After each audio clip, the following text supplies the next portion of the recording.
It's 93 degrees in Detroit. It is hot. So I got all the fans on. I'm so sorry. Um, it might be uncomfortable to hear tonight. I'm trying to cover up the microphone as much as possible so the wind won't blow in. But matter of fact, I need to turn this industrial fan down. I'll be right back. One second.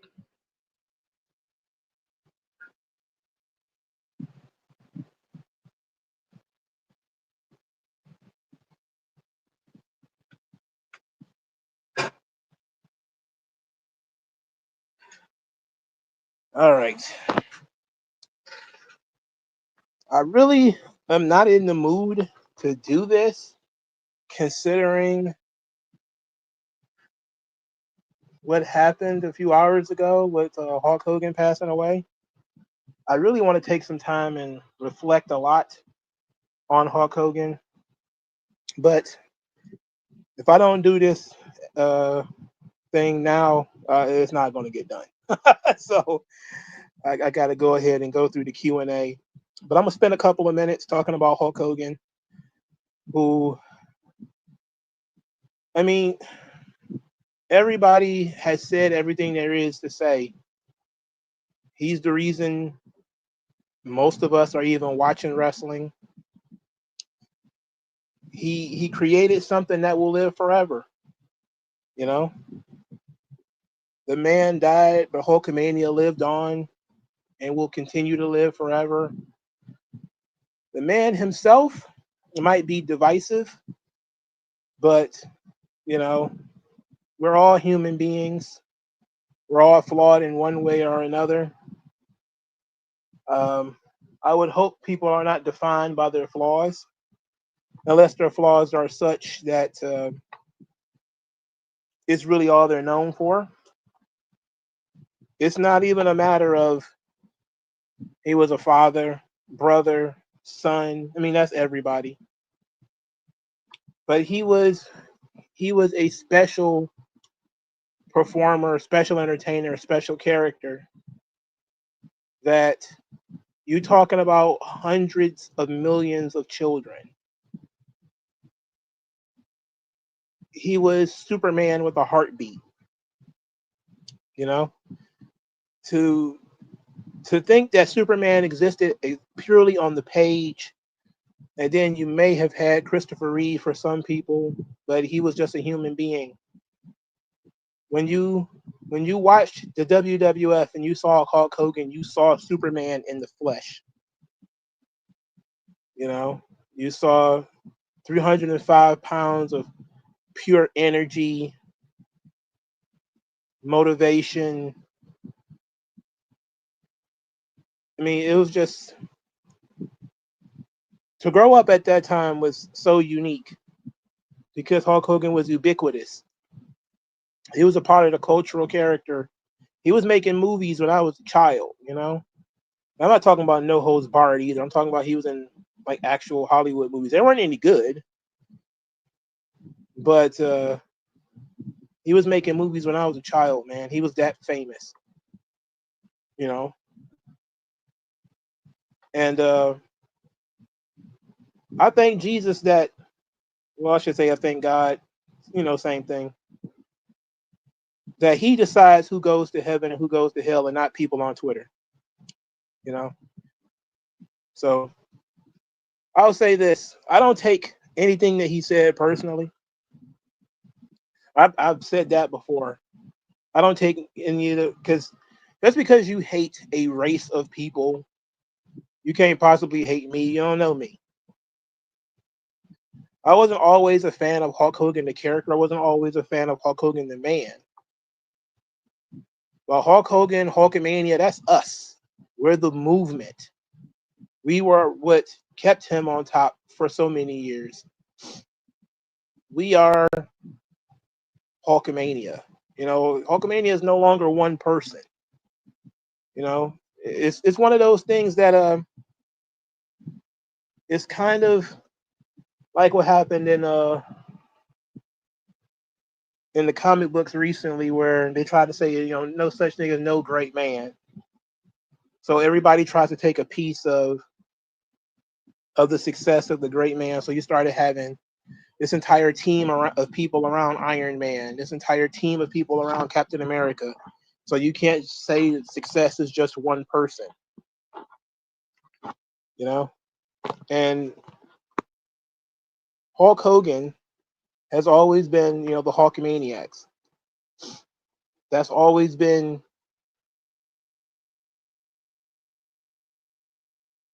what drove the success of Hulkamania, was the Hulkamaniacs themselves. And I was a Hulkamaniac, bro. You have to understand, somebody in my age group, I only got one left, man.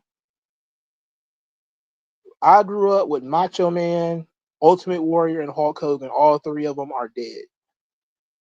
All three of them are gone, man. I only got one left, and that's Undertaker. It's tough to watch this stuff. At the same time, it'll get easier over time, because when you watch a lot of the old stuff, I am reminded of those days when I was a youth and I plopped down in front of the television and watched WWF Superstars, or when I went to the arcade and played the game, or when I got an action figure. That's what the Hulkamania represented for me, you know.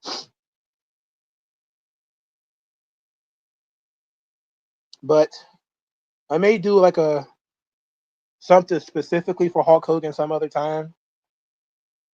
At this point, right now, I'm not crying or anything like that. I just got a runny nose. It's been an interesting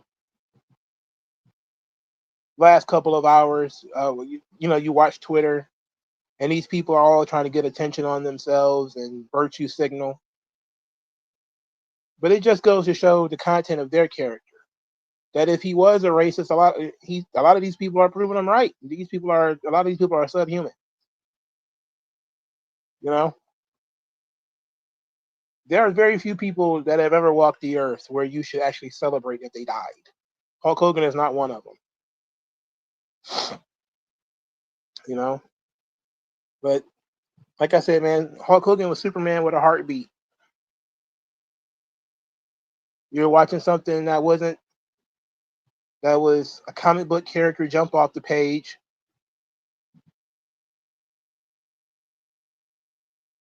I feel I feel bad for those of you who are not old enough to have experienced it when it was happening, because it was nothing like it.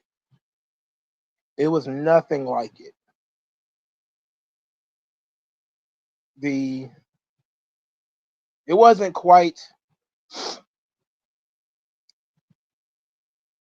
well. Let me rephrase. I'm thinking my way through this instead of just rambling. I felt the same way about Michael Jackson. You know, like for a lot of people, they grew up on Michael Jackson, but it's because somebody else was playing Michael Jackson. They weren't there, like on the ground level. So many people who are fans of Michael Jackson today were not born when Bad or History or whatever came out, and you see people talking about Michael Jackson as a performer, and then you unfortunately got all the people who refer to him as Wacko Jacko. It's the same thing with Bill Cosby, where I was a kid and Bill Cosby was the foremost father figure on television. Some of my friends didn't even have dads, but we all got to see Bill Cosby and learn from Bill Cosby. And then we were told that Bill Cosby is a serial rapist. If you live long enough, you will come across people. You will learn that human beings are human. They do stupid things, say stupid things.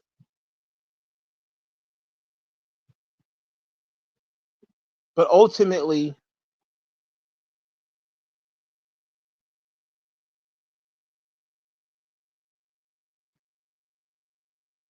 the total sum of your life is not the negativity. The total sum of your life is how did you make people feel, you know? And there's a lot of quote unquote bad people out there who lived a large part of their lives as a hero. I mean, O.J. Simpson was another one. I wasn't old enough to really live through O.J. Simpson playing football, but from my understanding, O.J. Simpson was somebody who was a hero to so many people, and so was Jim Brown, the football player. And then, you find out that Jim Brown used to beat his wives. And you're like, man, I don't know how to feel about that. You always thought that Jim Brown was a stand-up guy. And you find out, oh, he used to abuse his wives, man. Like, that's not cool. And I think because I read a lot of history and I read about these people, Thomas Jefferson, George Washington, and Christopher Columbus, and all these people, man, you're like, man, there's a lot of people who it is in their agenda to remind you constantly that these people are not angels and they're not perfect. And we already know that because they're human beings.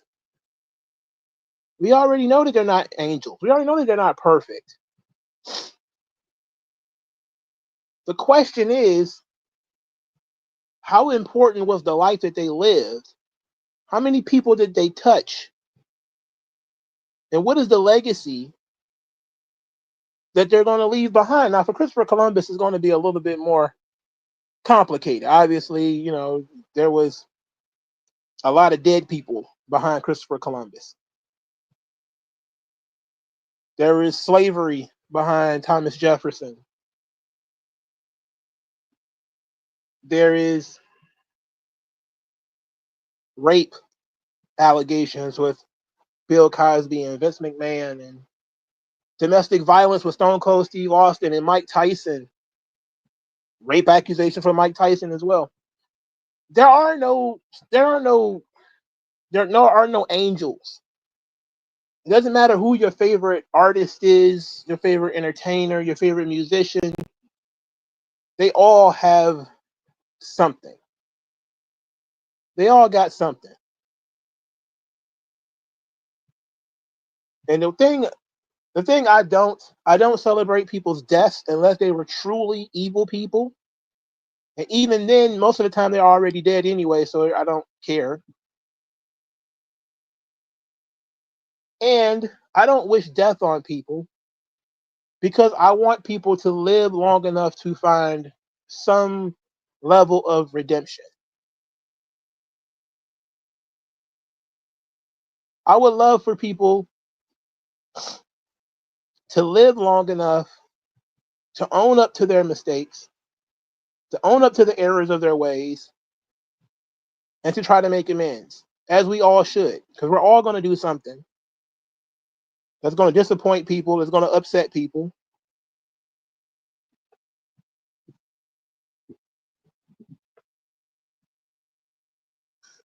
And even earlier today, because I got very frustrated with, it's hard for the negativity to not really affect you, because I got really, really upset.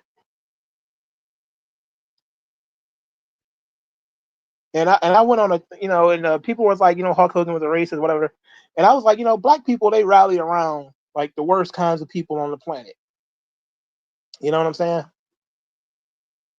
They'll find somebody who is responsible for the deaths who knows how many people, and because they have the same skin color, they'll rally around them. I think Tookie Williams as an example. How many people tried to save Tookie or wanted Tookie free? And it's like, well, that the Crips, which he founded, is responsible for the deaths of hundreds of thousands, maybe even millions of black boys. If Stanley Tookie Williams was white, you say he was the devil. You say he was the devil if he was white. If the Crips were the Ku Klux Klan and they ran through neighborhoods doing the stuff that they were doing, robbing people, beating people up, stealing cars, selling dope, shooting up the neighborhoods. If the Klan did a quarter of that, you think they were the goddamn devils on earth. But because he's black, well, we got to try to excuse him. No, we don't do that. But at the same time, I do recognize that Tookie lived long enough to renounce a lot of that stuff. And he really wrote, I'm reading his book currently. And I'm not that enthralled with his book. I'll talk about it more when I'm done with it completely. But he hand wrote on death row an apology for starting the Crips. So far in the book, it's the only thing he's ever apologized for. And that's because he lived long enough to see how bad the Crips turned out.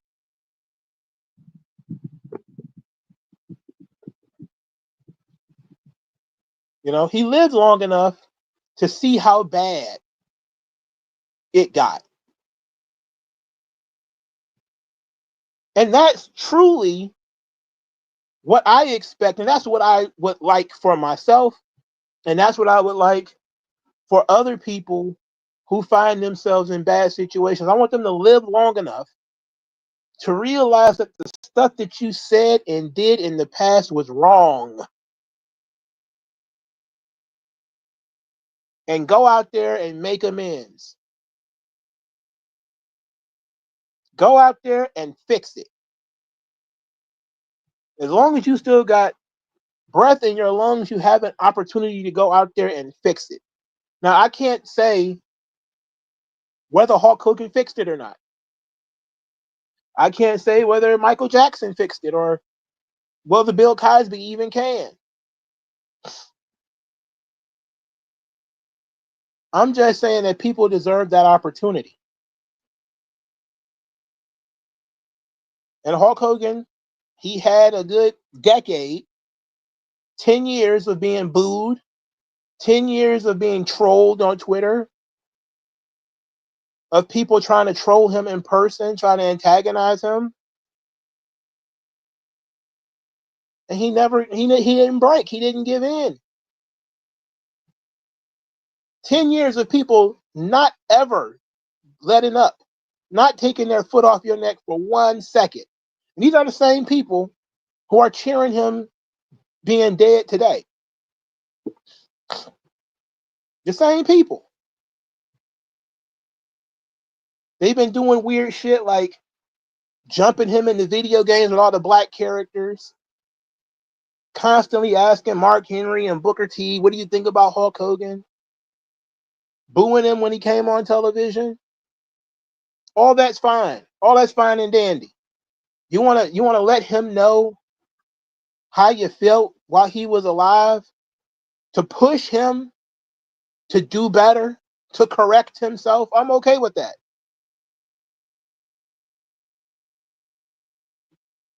But now that he's dead, you're debasing yourself. When you go out there and you celebrate him being dead, you're debasing yourself. You're showing that you, as a person, truly believe that other people are beyond redemption, beyond forgiveness, even from beyond the grave. So that begs the question: what should we hold over your head even after you die? Should we dig up things that you fell short on and taunt people about it after you die? Is that what you want? You want your brothers and sisters and loved ones, your sons and daughters, constantly having shit thrown in their face after you die? It's one thing if you want to troll the guy while he's alive. It's disrespectful, but hey, you feel disrespected. But once he's dead, it's over. Now we get to one of my favorite sayings in the world.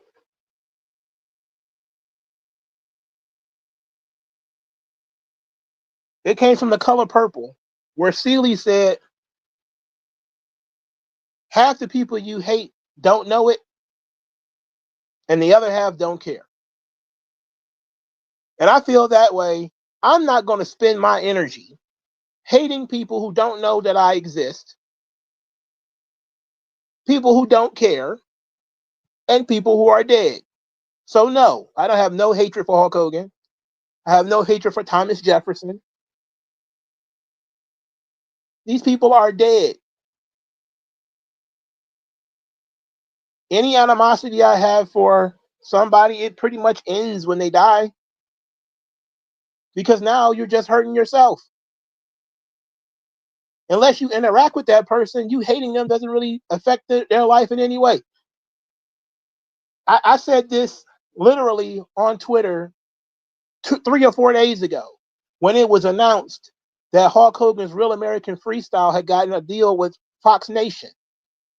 I said Hulk Hogan has been canceled for so many years, he's still getting money.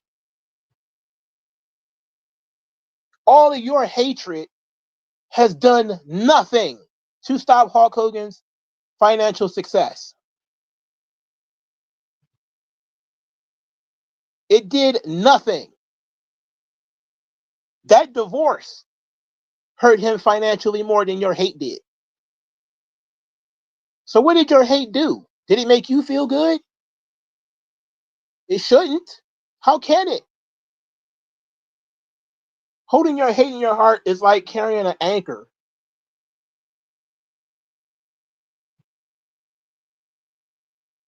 It only drags you down, man.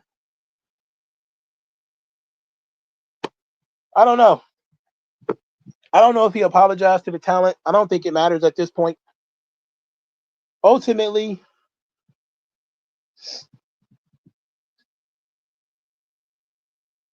I think everybody is out here embarrassing themselves. A lot of people are embarrassing themselves. And there's a lot of, there's a lot of political figures out there. They only celebrating Hulk Hogan because he came out as being MAGA and all that kind of stuff. Otherwise, they wouldn't even be talking about it. But over here, I have always been on, we recognize that human beings are complex. We don't run away from what the life a human being lived. The things that they said, we deal with it. When I did those videos on the Ultimate Warrior, I read to you the things that he wrote verbatim from his website. I don't know if he still felt that way when he died or not.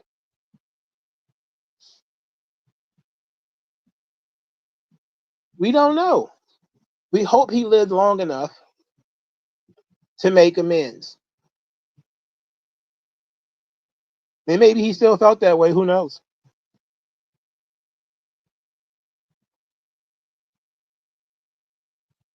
So that's it. I'm going to do a formal tribute video or something some other time, maybe for Monday.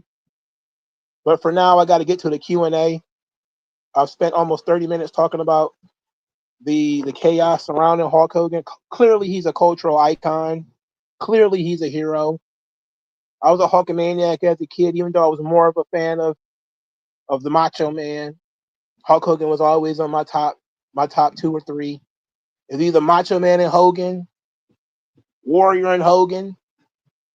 You know, Hogan never really left my favorites until probably about 98. But I grew up right after the prime of Hulkamania. Like, I became a wrestling fan in 1990. Hulkamania was on shaky ground at that point because it was over in 92, thereabout. So that's why I was more of a fan of Randy Savage, because he was still around to wrestle like Shawn Michaels, and he did commentary and stuff for like the New Generation era. But I wasn't as attached to those guys like Shawn and Bret and Undertaker as I was to Hogan and Andre. Like, those guys were icons. Roddy Piper. They had already reached legendary status before I was even cognizant of their existence. You know, Jake the Snake Roberts was already a legend. I was in awe of Jake the Snake Roberts. I didn't know he was a crackhead and an alcoholic. I didn't. And now, even knowing that today, it still don't mean anything.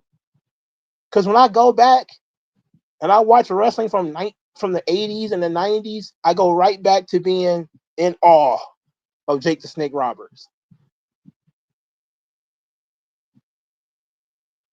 So that's how it is, man. I feel bad for you young kids, man. Stone Cold Steve Austin is not even in the same category as Hulk Hogan, as far as I'm concerned.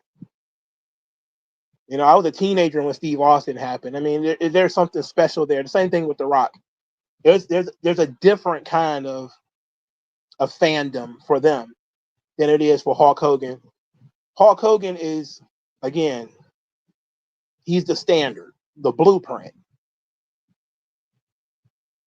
Those guys were like having cool uncles, you know?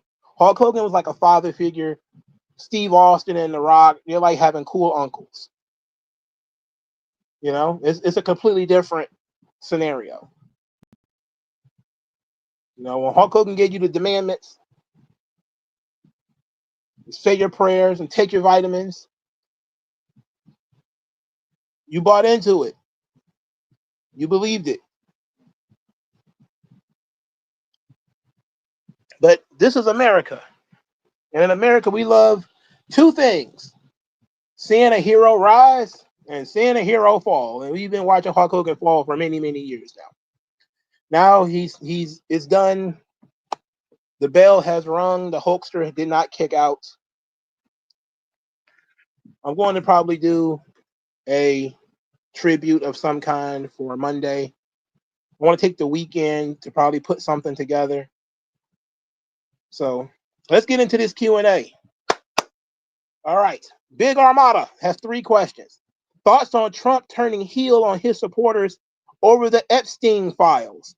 You know, the Epstein files is an interesting thing because Trump clearly knows Jeffrey Epstein, and we all know this. This is not without. We know Donald Trump knows Jeffrey Epstein. We know that they've hung out. The thing about it is Trump is trying his damnedest to separate himself from this instead of doing the opposite. He should just say what the nature of his relationship with Jeffrey Epstein was. They might have had mutual friends. They're both socialites. You go to a party that's 500 people there. Yeah, Jeffrey Epstein was at this party that I went to, yada, yada, yada. So what? Yeah, he came to my house for these events. So what? That doesn't mean that he was molesting children literally all the time. You can hang out with people who do stupid shit and not be involved with any of it. I should know that because I was involved with a lot of people who did a lot of stupid stuff that I was not involved with. I wasn't there when my friend tried to rob that Arab guy and he got shot with a BB gun. I wasn't there when that happened. No, it was opposite. He tried to rob an Arab guy with a BB gun and he got shot. I wasn't there when that happened. If you was to say, hey, did you know Lowe? Yeah, I know Lowe. So what? He did 2-3 years in prison for armed robbery. What they got to do with me? I wasn't there when that shit happened. I didn't have anything to do with that. But instead, he wants everybody to squash it. He wants it to go away. It ain't going away. It ain't going away. He's a buffoon. Okay? That's because in politics, they're not taught to tell the truth. They're taught to spin things, to distract people.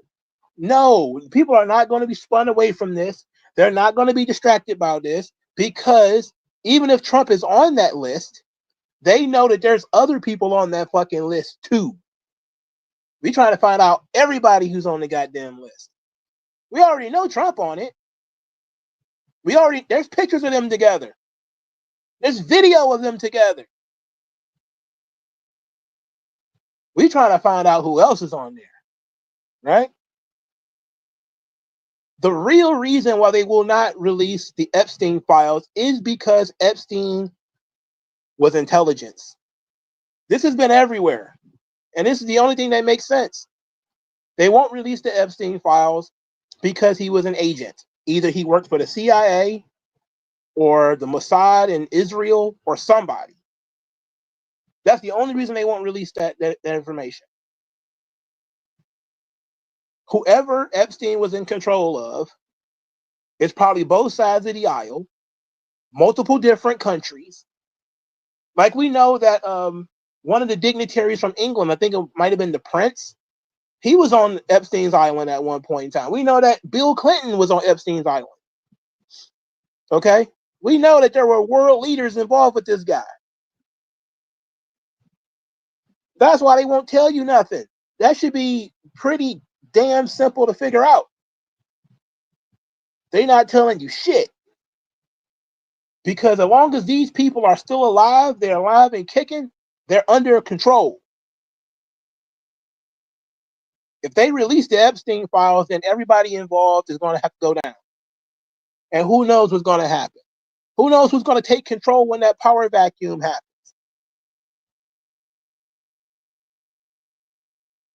Everybody ain't going to be able to explain it. There's actual photos of some of these people being on these islands, man. Trump is an idiot. He keeps going back and forth on it too. That's what pissing me off. Like he'll say, just forget about it. It's over. Forget about it. And then he'll say, release the files, but redact them. Like what the hell? What's the point of that? Just release the fucking files, man.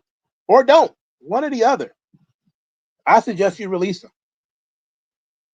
All right, Big Armada, second question. Do you have any favorite underground, non-mainstream rappers from when you used to listen to hip-hop?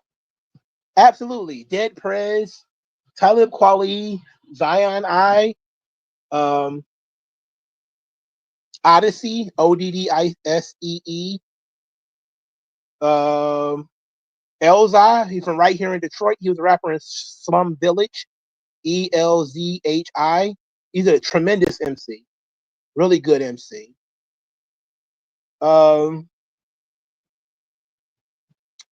Who else was I a fan of off the top of my head? I said Dead Prez, right? Yeah. That's from back from my my woke days. I was a big fan of Dead Prez. I still am. I'm not against any of these people now. It's just that I don't listen to a lot of it. Little Brother, Fonte, and Big rapper Big Pooh. I love Little Brother. They're tremendous. I don't know if they consider mainstream, but I don't think so.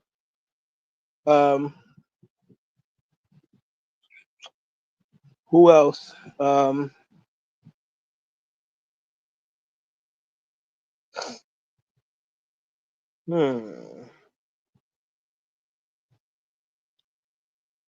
I said Zion I already. I became somewhat of a fan of them right before they broke up. They broke up maybe about 10 years ago. I don't know if it was that long ago, but it was a while back. It was a rapper MC duo from California. I liked the Flatbush Zombies from the blog era. I like Pro Era from the blog era. Pac Div from the blog era.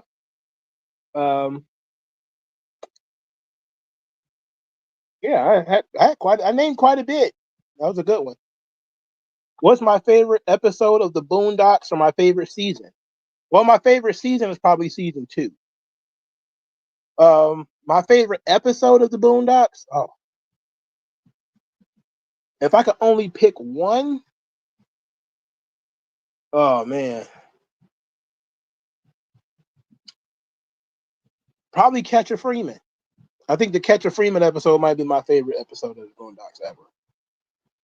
That episode is wild, man. That episode crazy as shit. It's funny the motherfucker, dog. Catch a Freeman is amazing. The Kung Fu Wolf bitch is another one. I love that episode. The first episode that features a pimp named Slipback. I forget what the episode is called, but that's one of my favorite episodes too. All right, WG Phil has 7 questions. Let's see what we got here. 1. Gunther retiring Cena is the dumbest idea that Triple H has come up with. Why do they insist on Gunther so much? Well, I don't know if that's the direction they're going to go in. It might be because Triple H does love this fucking guy. And I think that Triple H just looks at Gunther and sees the kind of wrestler that he believed he was during the Ruthless Aggression era and the late part of the Attitude era.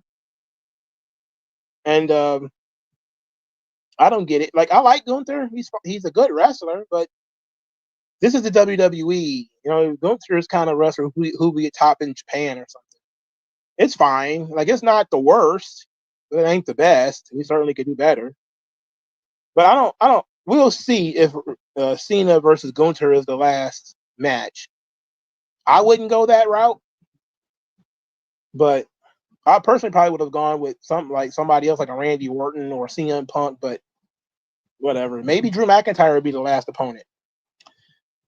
His second question: This Cena run has been disappointing that I don't believe he's actually retiring in 2025. I do believe he's retiring, and I think Cena is pretty dead set on retiring. But more than that, and this is my conspiracy theory, is that I think TKO wants him to retire.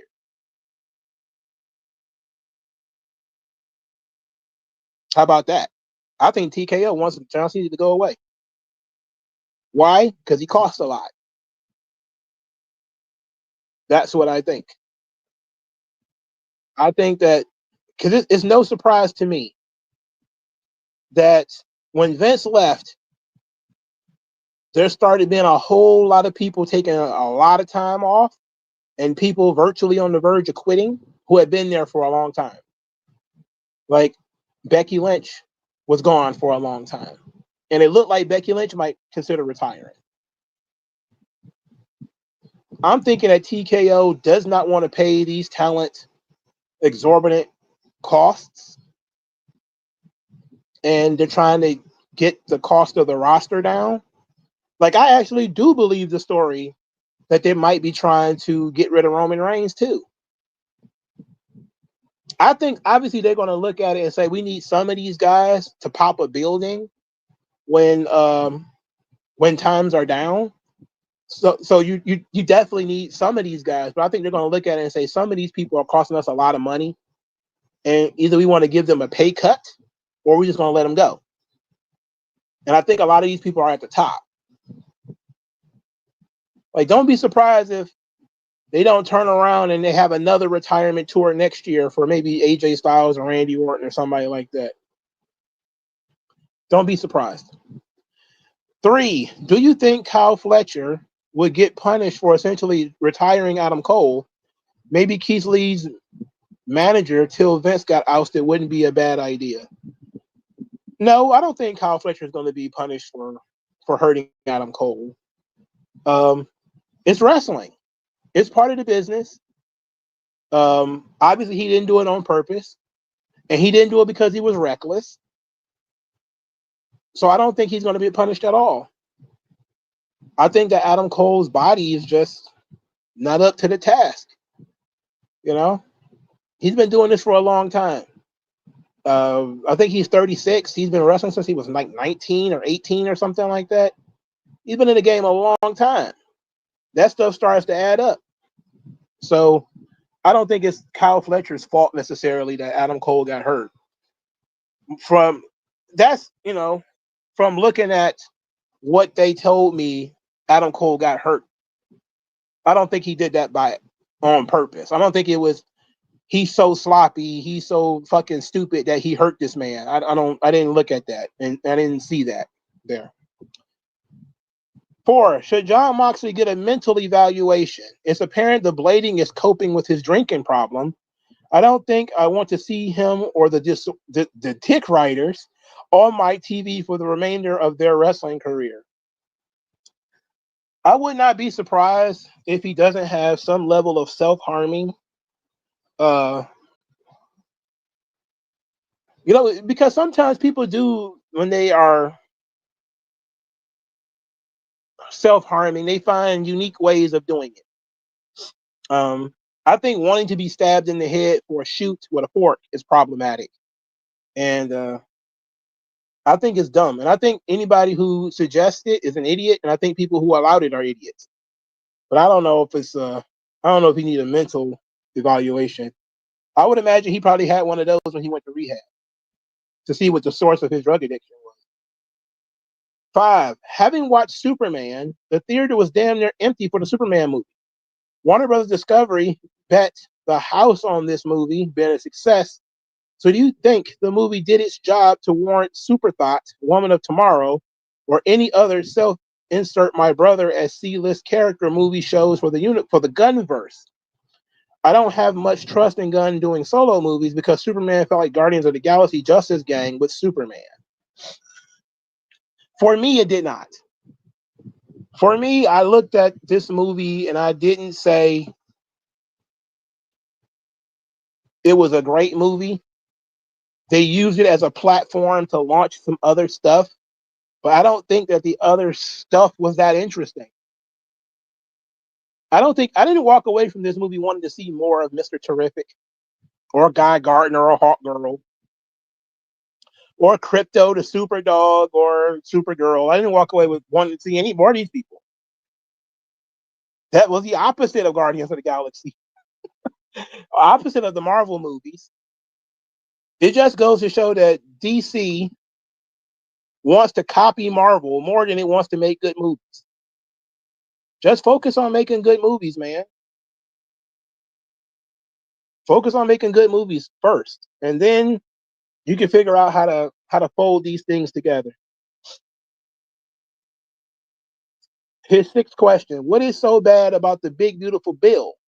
People have done a bad job explaining it besides outside of Maleficent. The problem with the big beautiful bill is that it's big.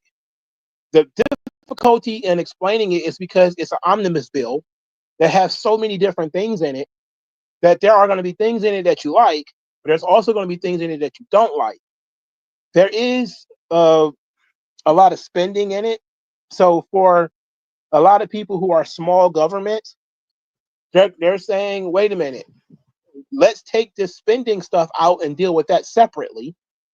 There are other things that are in the bill that we do not mind and are okay with, but it was over 1,000 pages. It's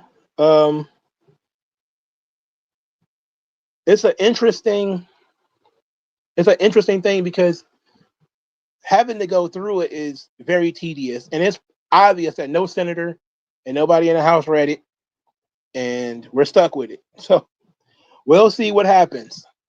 The part of that is we don't know you need to know what the policy is and how it affects people, so that then you can know what the secondary and tertiary effects are going to be, and the ancillary effects. When you have a gigantic bill like this, you're not possibly following all the threads. And then some of these things are going to interact with other things where this thing might be fine on its own, but then when you add this to it, it just makes it worse. These things should be broken down, and no law should be more than 2 or 3 pages. It's just nonsensical. But that's the big problem is some people read it, some people didn't. Some people read enough of it to not like it. Some people just went through it and decided they didn't like it. I read some of it, but I don't remember that much about it because there's so much in there. 7, although it looks incredibly bad that Trump is defending that there's nothing on the Jeffrey files, Isn't Trump one of the few people who the girls during the trial that Trump wasn't involved nor went to the island? I'm not sure why Dems think this is a win, considering Clinton was a frequent visitor of the island. And if Trump was on the list, wouldn't Dems spend their whole presidency releasing the logs documents to bury Trump? I think that if Trump was on Epstein Island, they would have released the files. Biden would have released the files. If Trump really was involved with sex trafficking underage children, Biden would have told you. The only reason they would not have told you is if there were other people involved, like I said earlier. That would be the only reason you wouldn't tell anybody. You know, they hate Trump that much that they probably would have sunk their own party in order to stop him, but they would have done it. And now people are saying, well, if Trump is not on the list, he should just release it. But that's not true, because like Mike Benz and so many other people have said, it's probably Trump funders that are on those things. It might be somebody who's a Trump supporter that is on that list. Even though Trump himself is not on it, his donors might be on it. You know? And the donors of the Democrats, they might be on it too.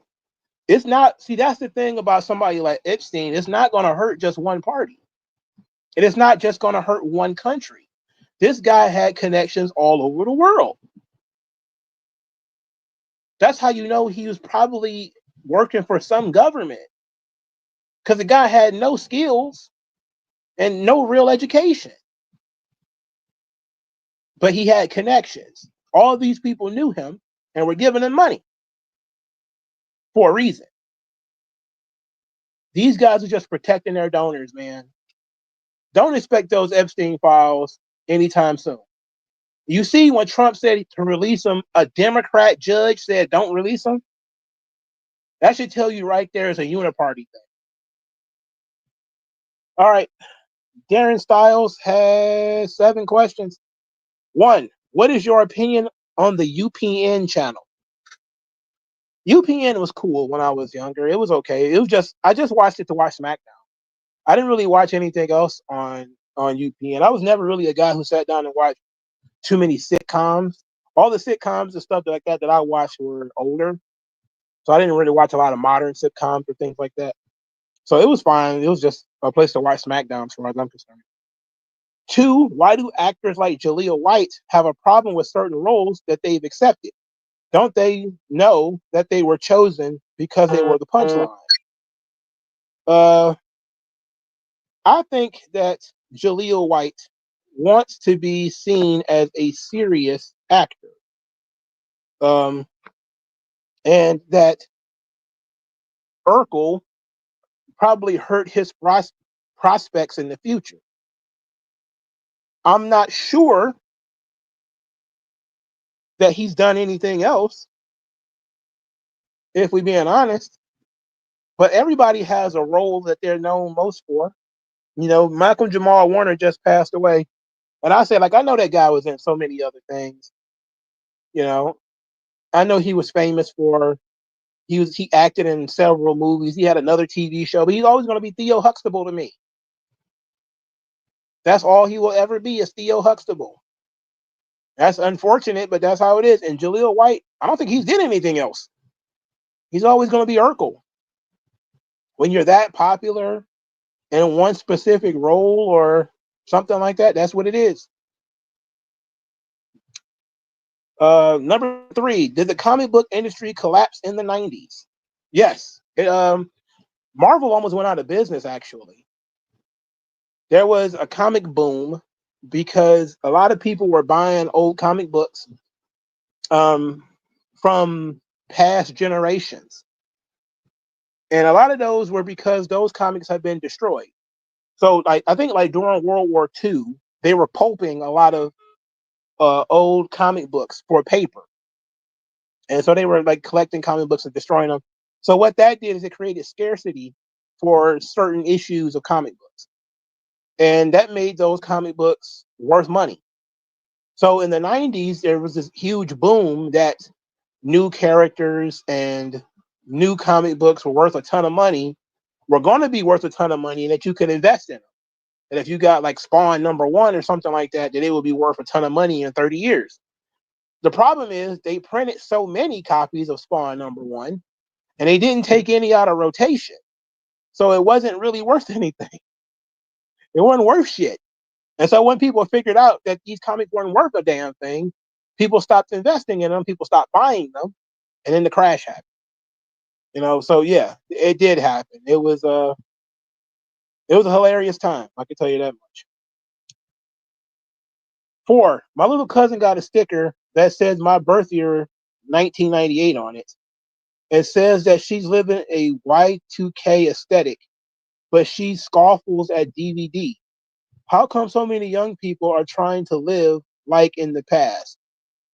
I think the fact that there is nothing for them today means that they live in the past or they try to find superficial things. Like every generation has their cultural war. And in these kids' generation now, it's pronouns and the LGBT stuff.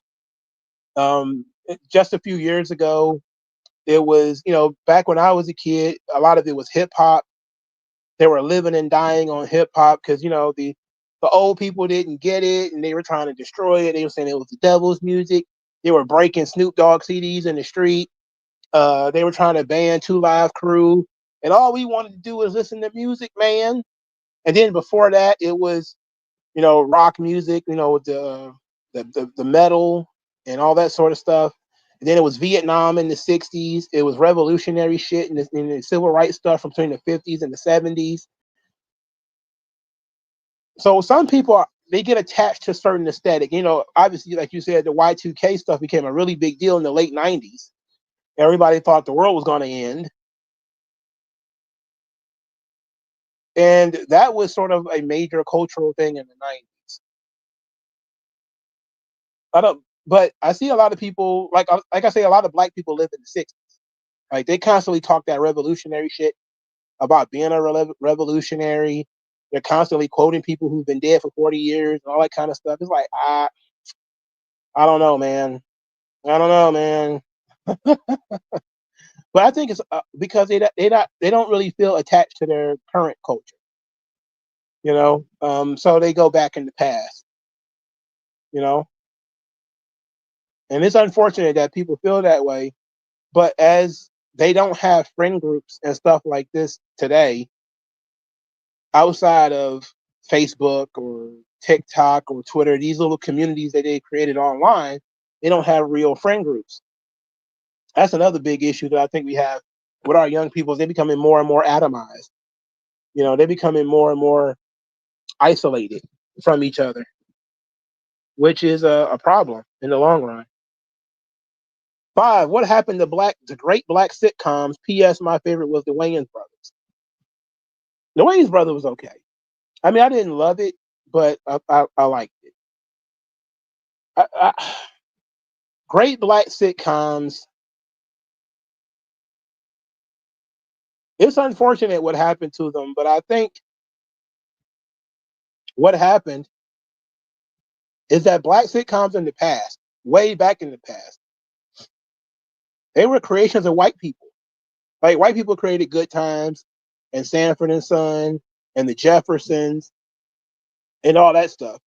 And then over the years, a lot of black people wanted to take control over these shows and wanted to write their own shows, which obviously is the next natural thing. But they couldn't find something that hit. So I don't think there's been really great black sitcoms since like the Wayans Brothers, or for some people it's the Jamie Foxx show. Some people really like that show. I think that there are bits on that show that are funny, but I don't think the entire show is funny.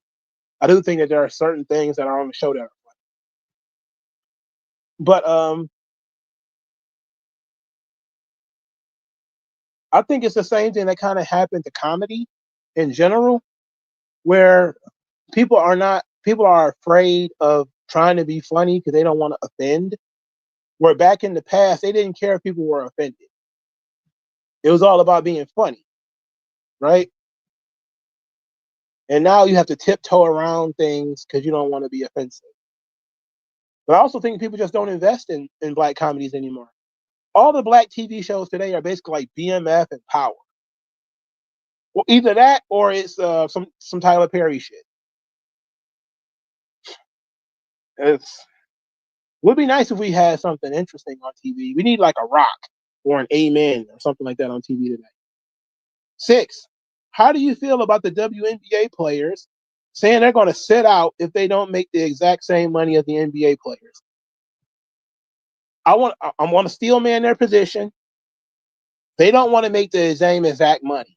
What they want is the same exact percentage as the NBA players. But it doesn't matter because my response is the same. The league doesn't make any fucking money. If they were to pay the players more money, the league would just lose more money later on. The league is totally and completely kept on its legs by the NBA. There's no reason the WNBA should even exist. If it was an appropriate business, it'd have been closed years ago. 30 years, this league has not made a profit. 30 years. But, I'm trying to, I'm not going to avoid being political on this. There has been a huge issue with left-wing politics where they separate pay from work. Okay? You shouldn't have to work to get paid. Your pay should not depend on the work that you do. That's why they come up with all this bullshit like living wage and minimum wages and all this stuff. They're creating in their mind this idea that there's a separation of pay and work. While people on the right wing say that there is a not equivalence, because it's not always the case, but there is pay is tied to work. You work more, you get paid more. Right? You're more successful, you should get paid more. And if you are a flop, if you're a bad investment, then you should lose money or not make as much money. But the left sees things as what you deserve, quote unquote. And you deserve, quote unquote, because they like you or because they just support the workers. Nobody's even asking whether, the owners of these teams are even making any money. Has any of these teams made a profit that can even afford to pay these players more money? See, these kinds of conversations are not had on ESPN because ESPN is in the tank for the left wing. Because even if you say, well, they just want a higher percentage because, they're getting paid as much as somebody who works at Target or something like that, they don't make any money. Their league loses money. If Target was losing money, they cut the pay of everybody in that joint. When the league starts making more money, they can pay the players more money. And here's the thing. The players are not broke. They still getting multi-million-dollar shoe deals. They're still getting multi-million-dollar other kinds of deals. They're just not getting paid a lot to play basketball because their teams don't make any money. And they don't sell any merchandise. And they don't sell tickets. But they still get more money than the average Joe. NBA players get hundreds of millions of dollars to play basketball, and they'll turn around and get $100 million from Nike. That's the part that the WNBA is jealous of. They're like, okay, we can get the $100 million from Nike, but we can't get like $100 million from the league, because the league doesn't have that money. Everything that is given to you is artificial anyway, and it's completely artificial because if they paid you based off of what you're really worth, you would still be mad because you wouldn't get paid that much. They put Angel Reese on the cover of the NBA 2K video game, and she's not the best player in the league. They did it for marketing purposes. It is literally a DEI league. It loses money but they get to pick and choose who the stars are. It's completely artificial. It's complete bullshit.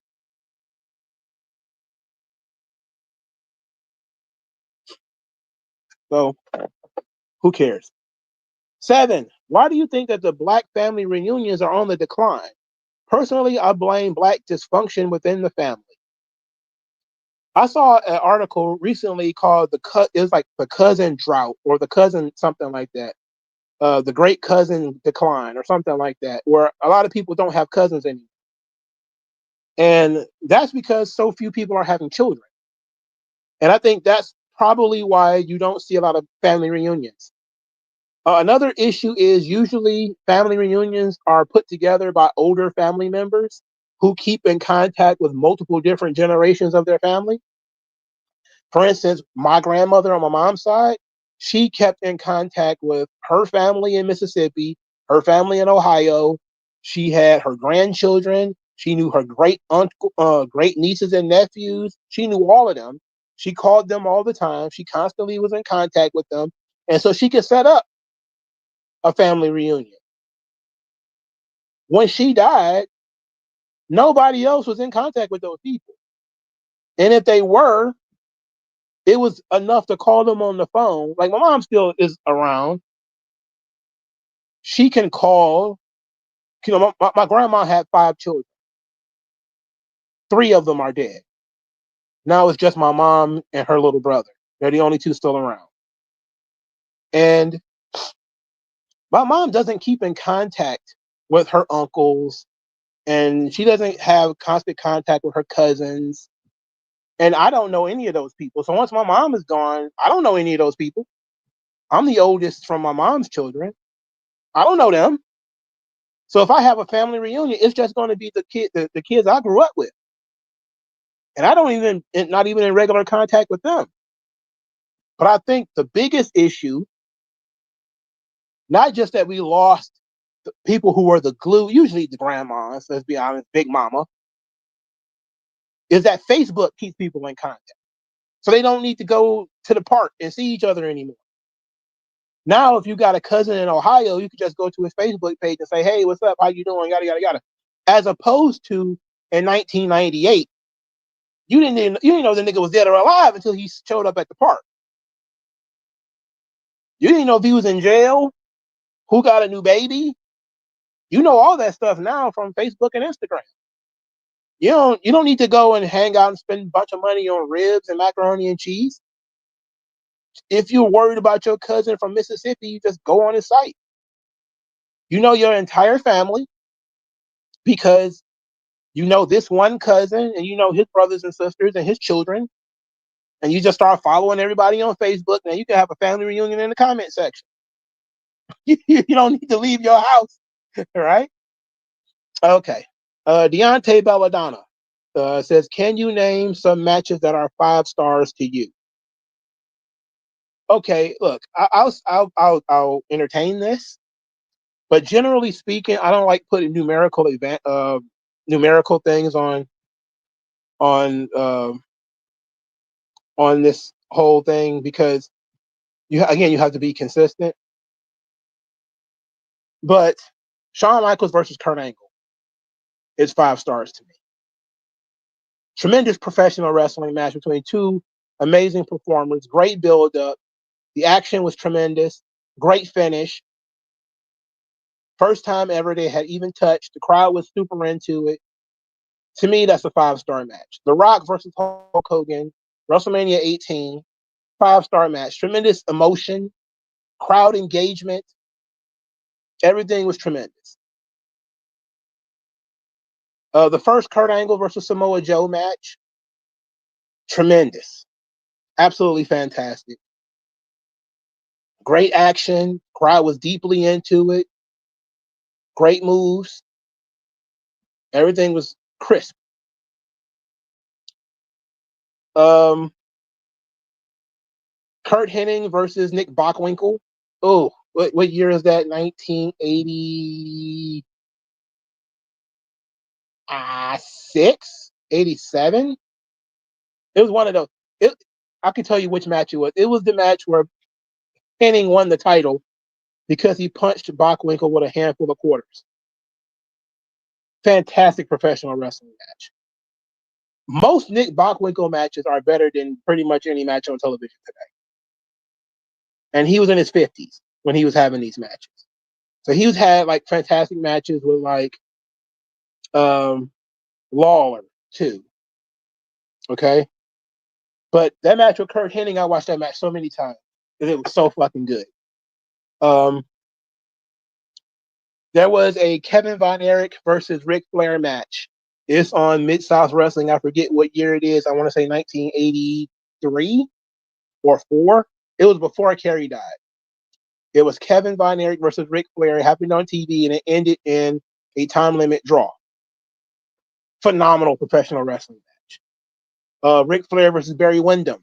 I think they won an hour in a match. Phenomenal professional wrestling match. Flair Steamboat. Not the second one, because that one had a shitty finish. The first one.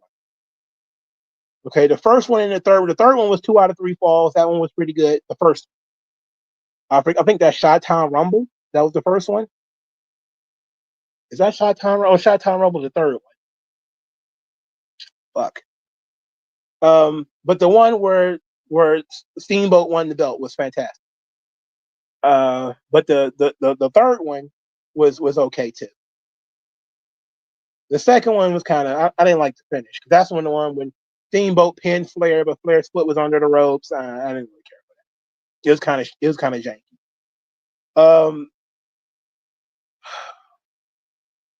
What color were Steamboat's tights? I think he wore the white tights when he won the belt. So I think they were white. I'm trying to remember. Because every time I watch those matches, I always watch them in a row. So I always forget like which one. Because when I first started seeing them, I started seeing them on the DVD.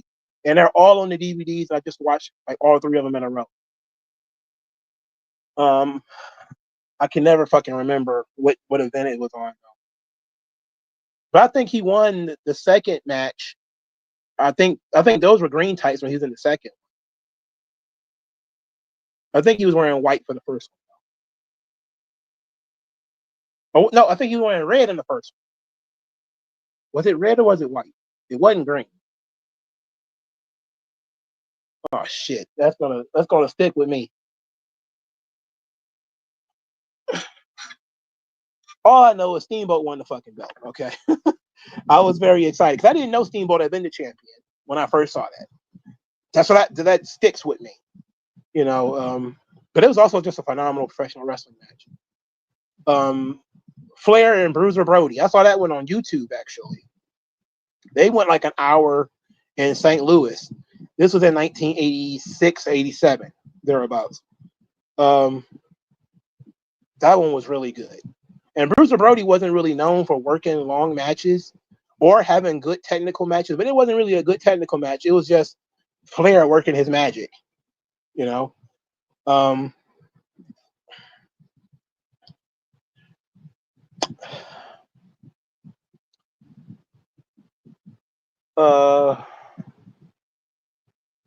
I like CM Punk and Samoa Joe from Ring of Honor. I think it was the final match. I really liked their final match. Yeah, I really liked their final match. Let's see, what else? I want to give you some more.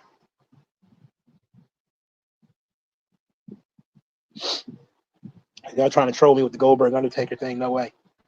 No way, pal. Mind Games. Sean and Foley. That's a 5-star class. Not even that match didn't even have a real finish, and it was tremendous. 5 stars all the way. Same thing with Foley and Sting.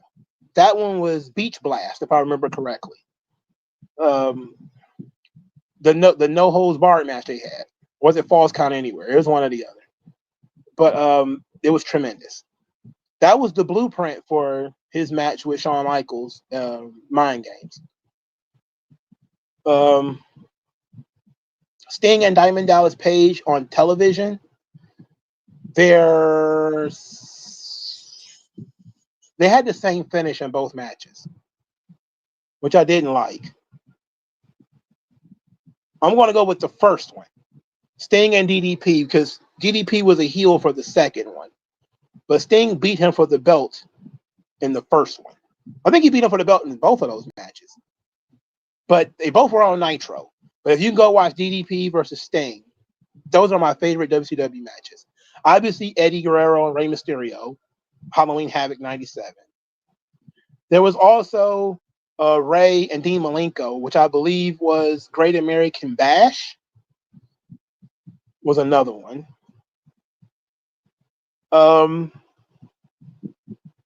There was another great match. I think it was Hoovy and Chris Jericho. I want to say World War III, but it might have been a different event. But it's the event where Jericho countered the Hurricane Rana into the Walls of Jericho. Unless I might have that mixed up with a different match. But I'm pretty sure that's Hoovy and not Ray. Shit, what's this in my eyes? I'll probably have to watch it again to tell. But I haven't seen it in a long time. That's how my memory is so shitty. But usually these matches are tremendous in-ring work, but also great action. You know, and also great storytelling. And usually a good build-up. You said Ray had matches with Dean at Bash at the Beach, Great American Bash. Yeah, it was Great American Bash. That's the one I remember. And I think, but you know what? He had another match with Dean the next night on Nitro that was also pretty good.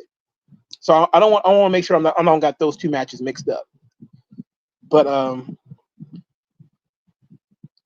in the right ballpark there.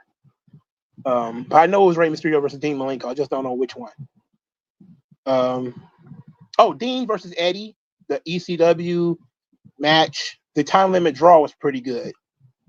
That was fucking awesome. Their first one was pretty fucking good too.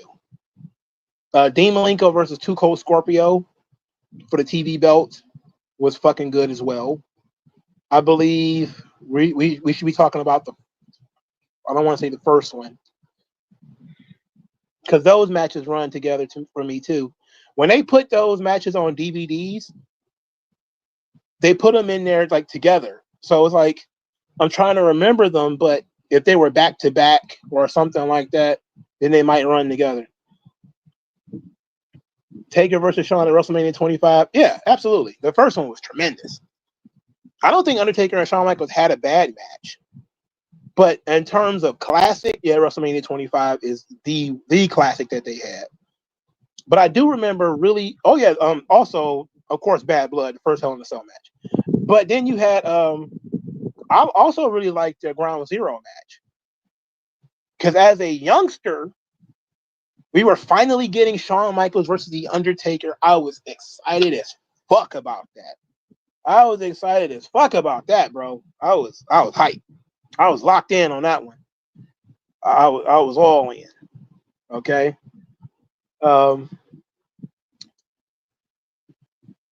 Let's see. Let me give you some more.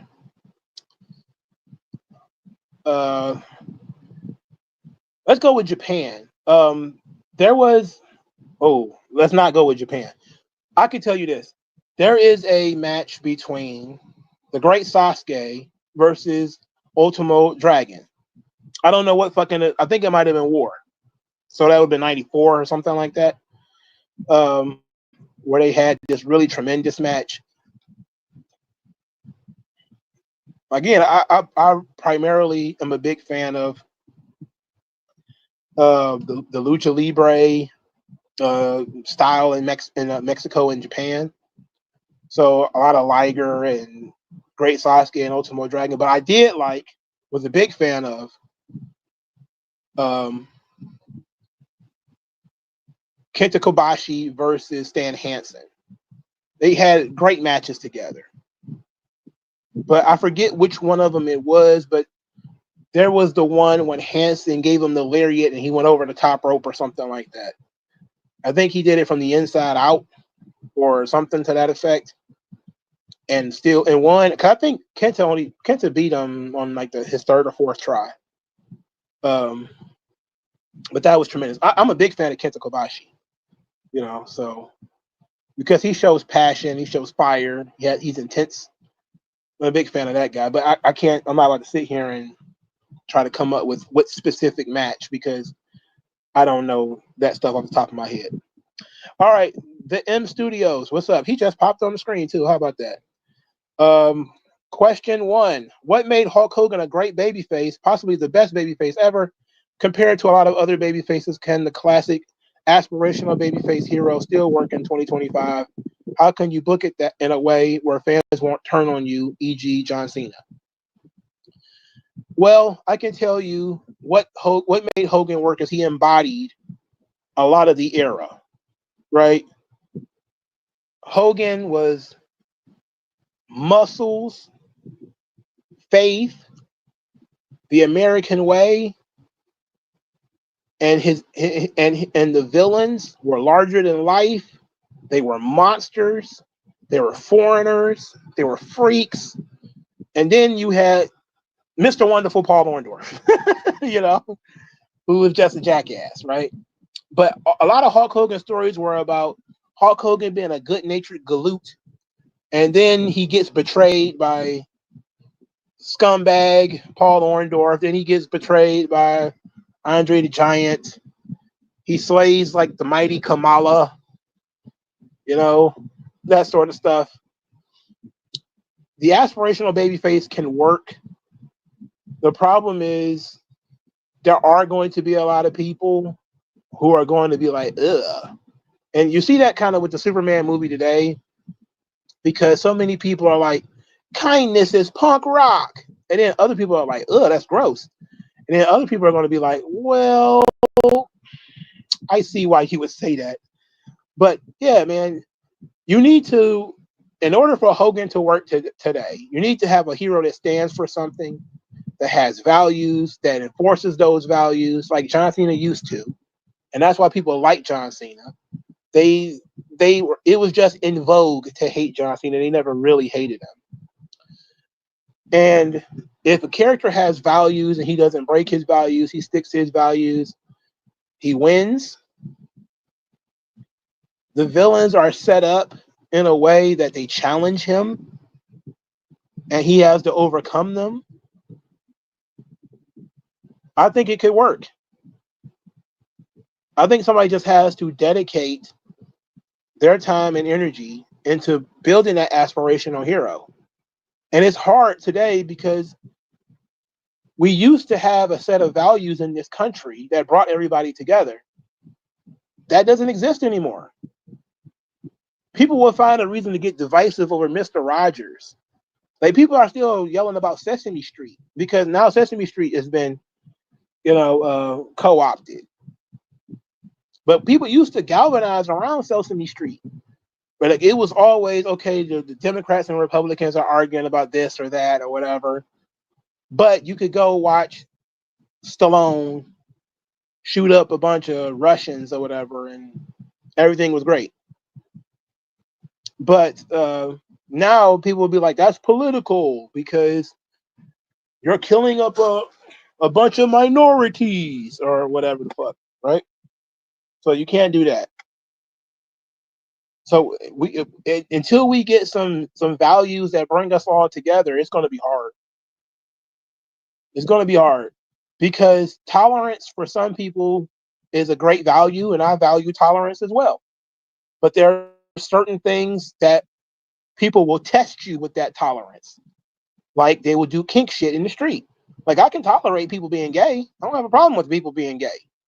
I have a problem, though, when you're wearing leather and straps with your ass out and you're doing dog kink around children. But if you don't accept that, then you're not tolerant. And that's a problem because today, in the past, we didn't have that problem. If somebody asked for tolerance, what they expected was that you would still act like a human being and not act like a fucking psychopath. But that's not the world we live in today because we live in a low trust society. We don't trust people anymore. People don't even value tolerance anymore because we've seen what tolerance gets us. Tolerance gets us weirdos in the street. Tolerance gets us kid drag queens. No, we can't be tolerant anymore. But tolerance in and of itself is a great value, right? Just like, Christianity has become one of those things that is divisive. Because now people want to tell you how to be Christian. So there's a whole lot of different things that kind of go with the flow in that thing. So, but I think it can work. 2, why does it feel like a wrestler winning a title in WWE, they end up worse off than if they weren't? Most of the champions today barely get TV time and storylines. That included the world champions from both men's and women's divisions. This because Triple H is a fucking moron. He's a moron who thinks that the old way of the champion barely being on television, except for when it's time for a title defense, is the way that you do it. But no, you're supposed to have storyline build. You're supposed to build around the champion. Build around the guy who's the star. Unless he's transitional. If he's transitional, then who cares? You build around whoever the top draw is. But Triple H just refuses to do either one of those things. He sucks. 3, what are some of your favorite storylines featuring mid-card wrestlers?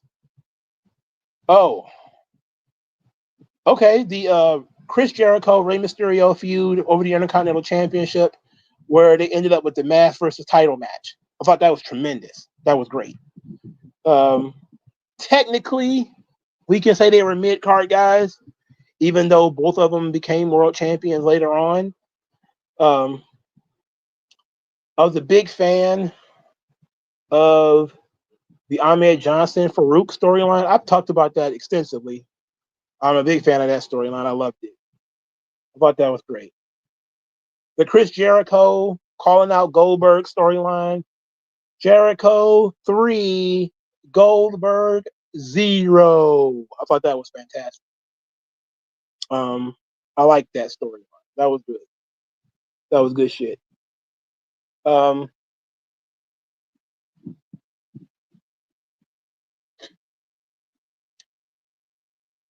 Let's see what else. Well, it's kind of hard because I'm like, who? I don't want to say something and then it's kind of like these are mid carders, like Eddie Guerrero or Rey Mysterio. Who's your poppy?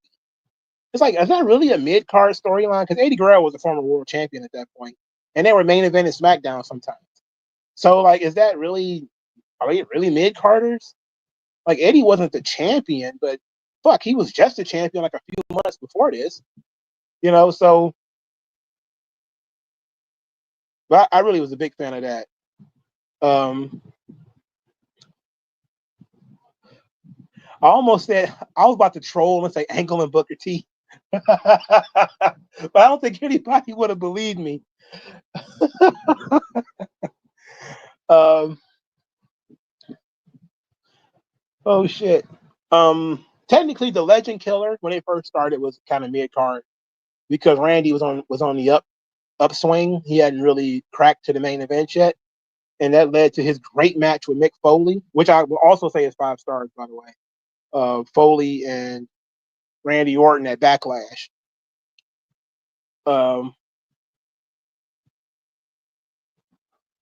What else?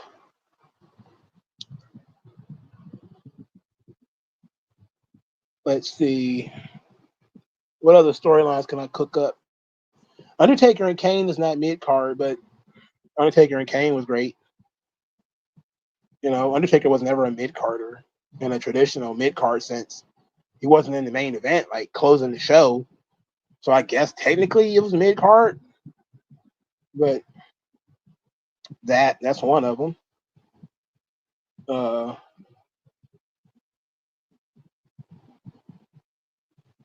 What else?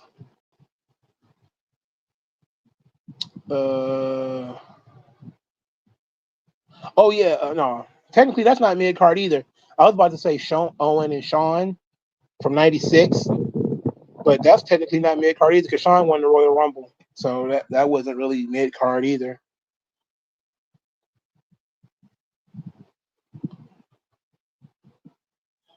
All right, fourth question. I see some fans thinking they might do a double turn with Cody and Cena at SummerSlam. For me, I feel like turning Cody would be terrible, and judging by how they did with Cena's heel run, I don't want it to happen. Triple H just books heel turns for the shock value, and that's it. Let me explain something to these people, man. They're not going to turn Cody heel. Okay? The whole reason they turned Cena heel is so that Cody won't be crowded as the top babyface. That's the reason they did it. To give Cody his space as the top babyface. That's why Roman Reigns is on Raw. Because if Roman was on SmackDown, he would be the top babyface. They put him on Raw so that he can be crowded up with CM Punk and all of those guys. And Cody will not have any competition as who's the top babyface on SmackDown. That's the whole reason they turned John Cena heel. They're doing this to establish Cody as a babyface. He is not turning heel. If he were to turn heel, that would just tell me that they don't know what the fuck they're doing and they're spiraling. All right. If they're spiraling, then Cody can turn heel. But I don't think it's going to happen, and I don't think it needs to happen. The people like him too much. This whole thing should be about putting Cody on a pedestal right now. And people are going to boo him eventually. As soon as this whole thing is over, he's going to get booed because people love John Cena, and he's going to get booed. It is what it is. Just, you heard it here first. Cody is going to get booed when this thing is over and John Cena is gone and now Cody is the top babyface. He's going to get booed. It's inevitable. Fifth question. Maybe it's a hot take, but I think Roman Reigns as a tribal chief was booked, written better during Vince's era than Triple H. I felt Roman did his best work as tribal chief during 2020 and 2022. Yes, because he was actually trying to establish the character. Once the character got up and running, it was on autopilot.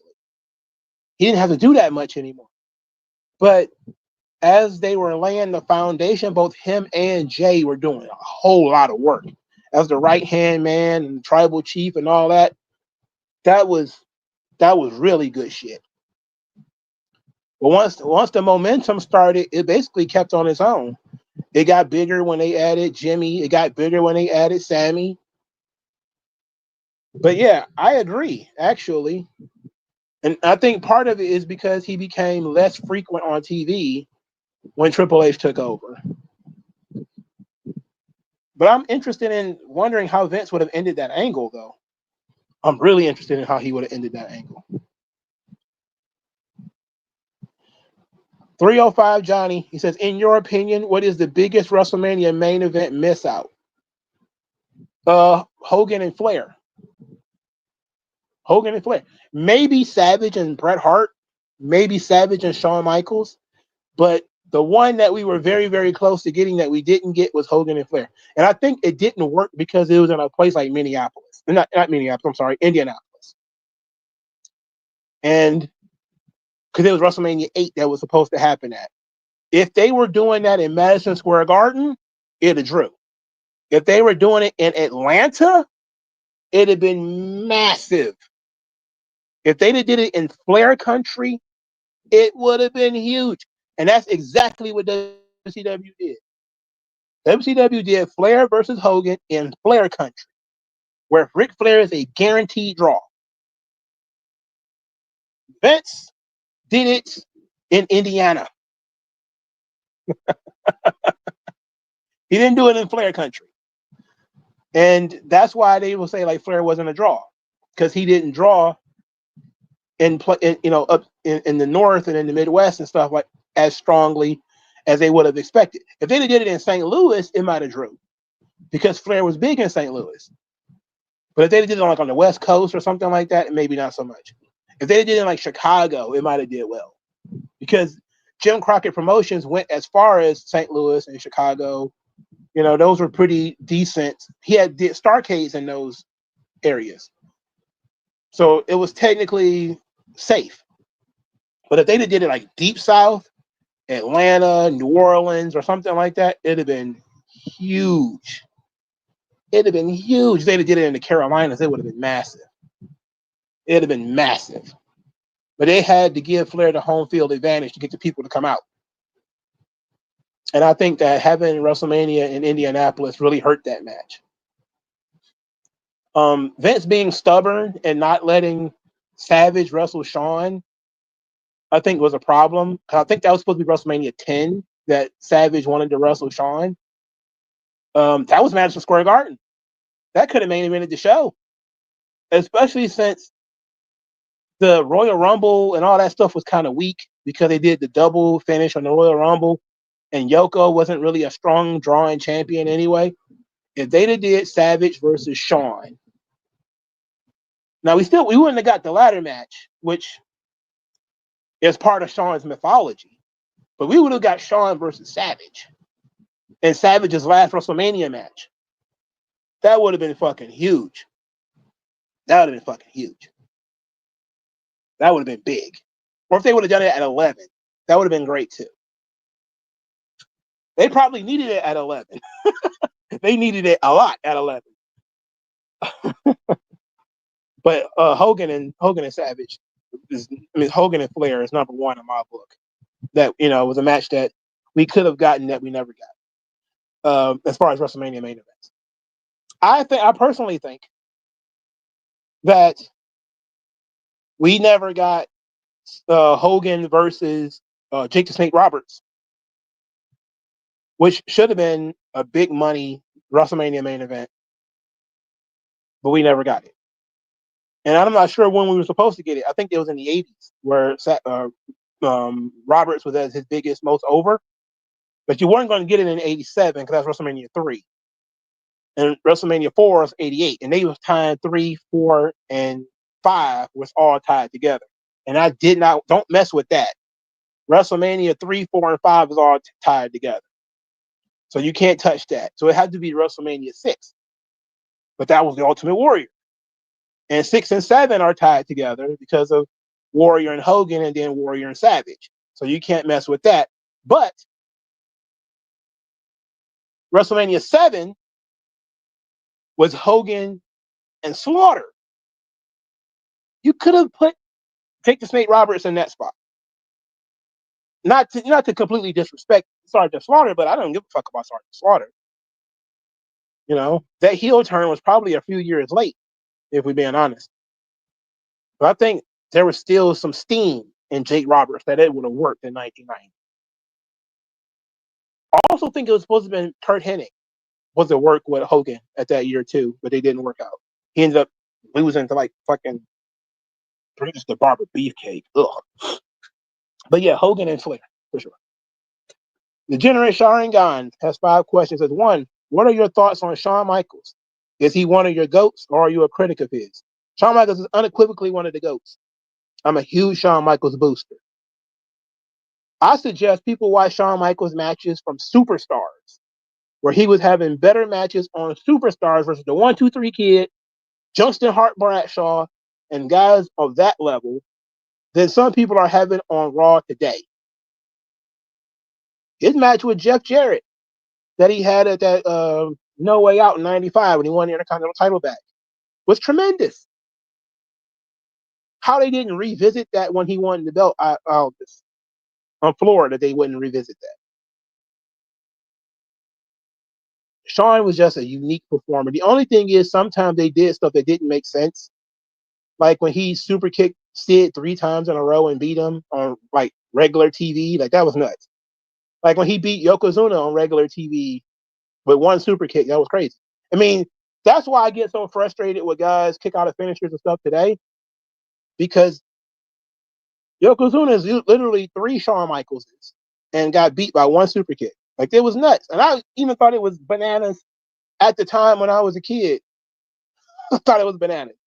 But he had a great match with Goldust, Raw Thursday. Tremendous match. Shawn Michaels is one of the greatest wrestlers of all time, dog. And I know that there's a huge agenda to make him, he's not as good as Ushigamanoshi from Tokugawa, or whatever, the Tokugawa regime, who gives a fuck? When you think of great professional wrestling, Shawn Michaels' name should be on the tip of your lips. You know, even if the match itself wasn't huge, Shawn Michaels did not slack. He went out there and he did the best he could. Even if it was just a TV match. He was kind of the Will Ospreay of his time, which is probably why his back went out. He was in his early 30s, and he had to go sit on the shelf for a while, even though he didn't completely sit on the shelf. 2, why does the black IWC hate Jacob Fatu when he seems like to be more like a humble, solid dude? Because he keeps saying nigga. That's why. Jacob Fatu he's a piece of work, man. He says nigga a lot. All right, he does. He put out a new song with Rikishi, and he used the word like 2 or 3 times, and he was almost like daring somebody to say something to him about it. It just makes me laugh because I know the context in which he's saying. But that's why they don't like him. That and because he's got braids. And black people think stuff like that is like this black people stuff. Like they niggas were the only ones who ever thought about twisting their hair. Like, of all the history of human hair, Negroes were the first ones to talk about twisting their hair together. Like, no, that's dumb. But that's why they don't like him, because he keeps saying the word nigga. Who was technically better, Kurt Angle, Chris Benoit, or Eddie Guerrero?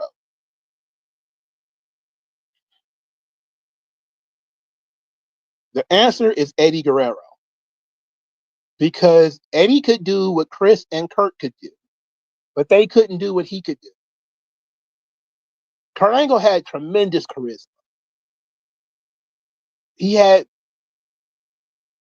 more intensity than Eddie, but he was not as intense as Chris Benoit. Benoit had intensity, but he wasn't as charismatic as Kurt Angle and was way in the shadow of Eddie Guerrero in terms of charisma. But Eddie had that trickster energy where the lie, cheat, and steal character, where you wanted to see him cheat, where he could be technically proficient in a match and it still be good. And then he could throw in some lucha libre. Then he could do the traditional stuff.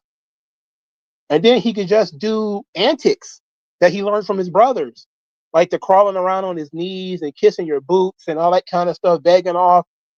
He was fantastic for that shit. Like, Kurt Angle never really got that part of it. Like, he got the part about making fun of himself, but he never really got the part of being an absolute snake on his belly. And that's what Eddie got.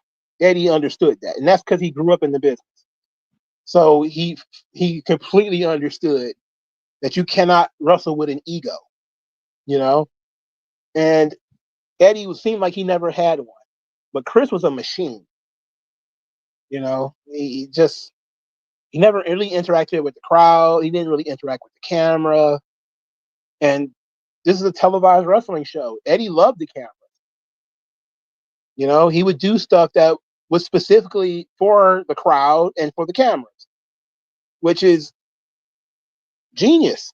He's a fucking genius. Eddie Guerrero is, and it's crazy that people didn't really realize this until after he was gone, because I think that's when people started paying more attention.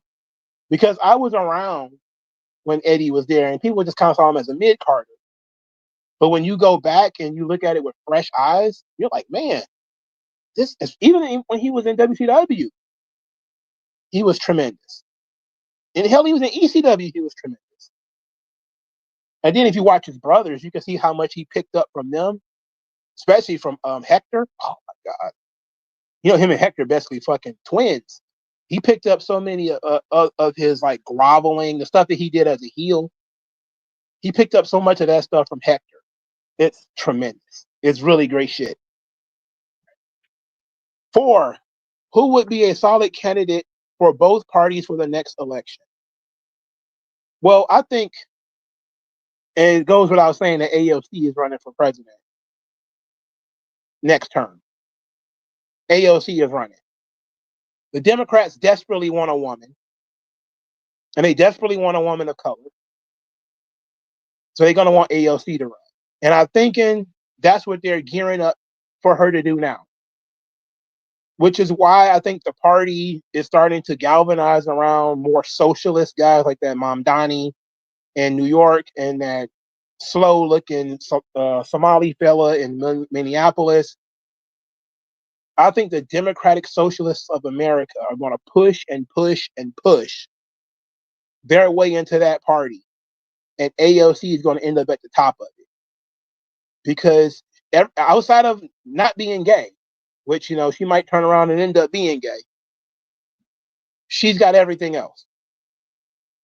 She's a minority. She's a woman. She's bilingual.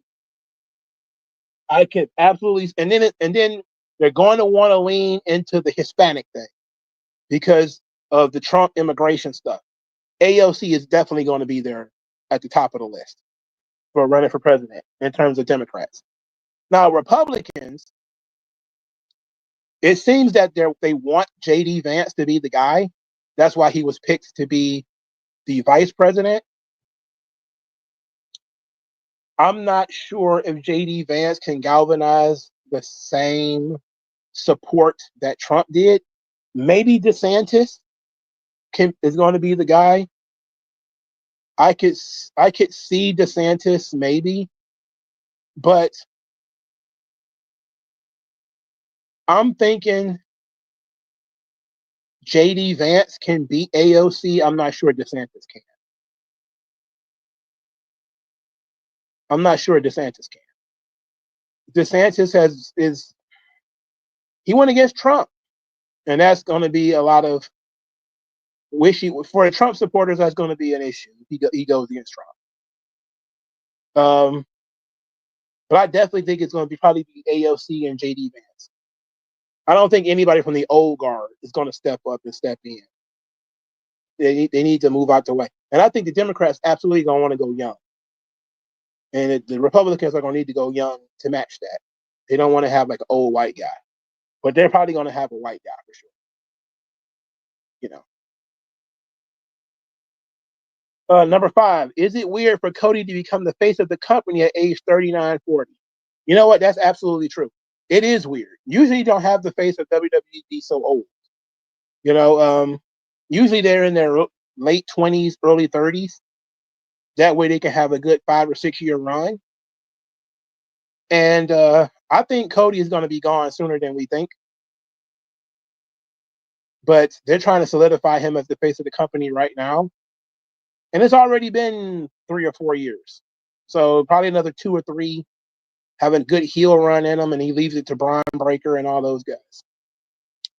Lil B says, I'm curious to know your thoughts on the TKO version of WWE. To me, it seems like they're trying to force a real sports type feel instead of a sports entertainment that's scripted. For example, the post-PLE scrums are cringe. The people asking the questions shill the product, whether it's good or bad, and the talent answer the questions either in character or genuinely, or a mix of both. I was just looking for some thoughts in regard to the presentation of the product these days. Lil B, you're absolutely correct, sir, or ma'am. I absolutely hate the way TKO presents the product. I do not like the real sports feel. I don't like it. I don't like it. I don't like it. I don't like it at all. Okay. There's elements of it that I think are okay, but that ESPN shit that they do, where we watch people come into the arena with their coffee and they're rolling their gear through the parking lot. I hate that. I don't want to see that. But the scrums, I hate those. Get rid of them. I hate the scrums so much.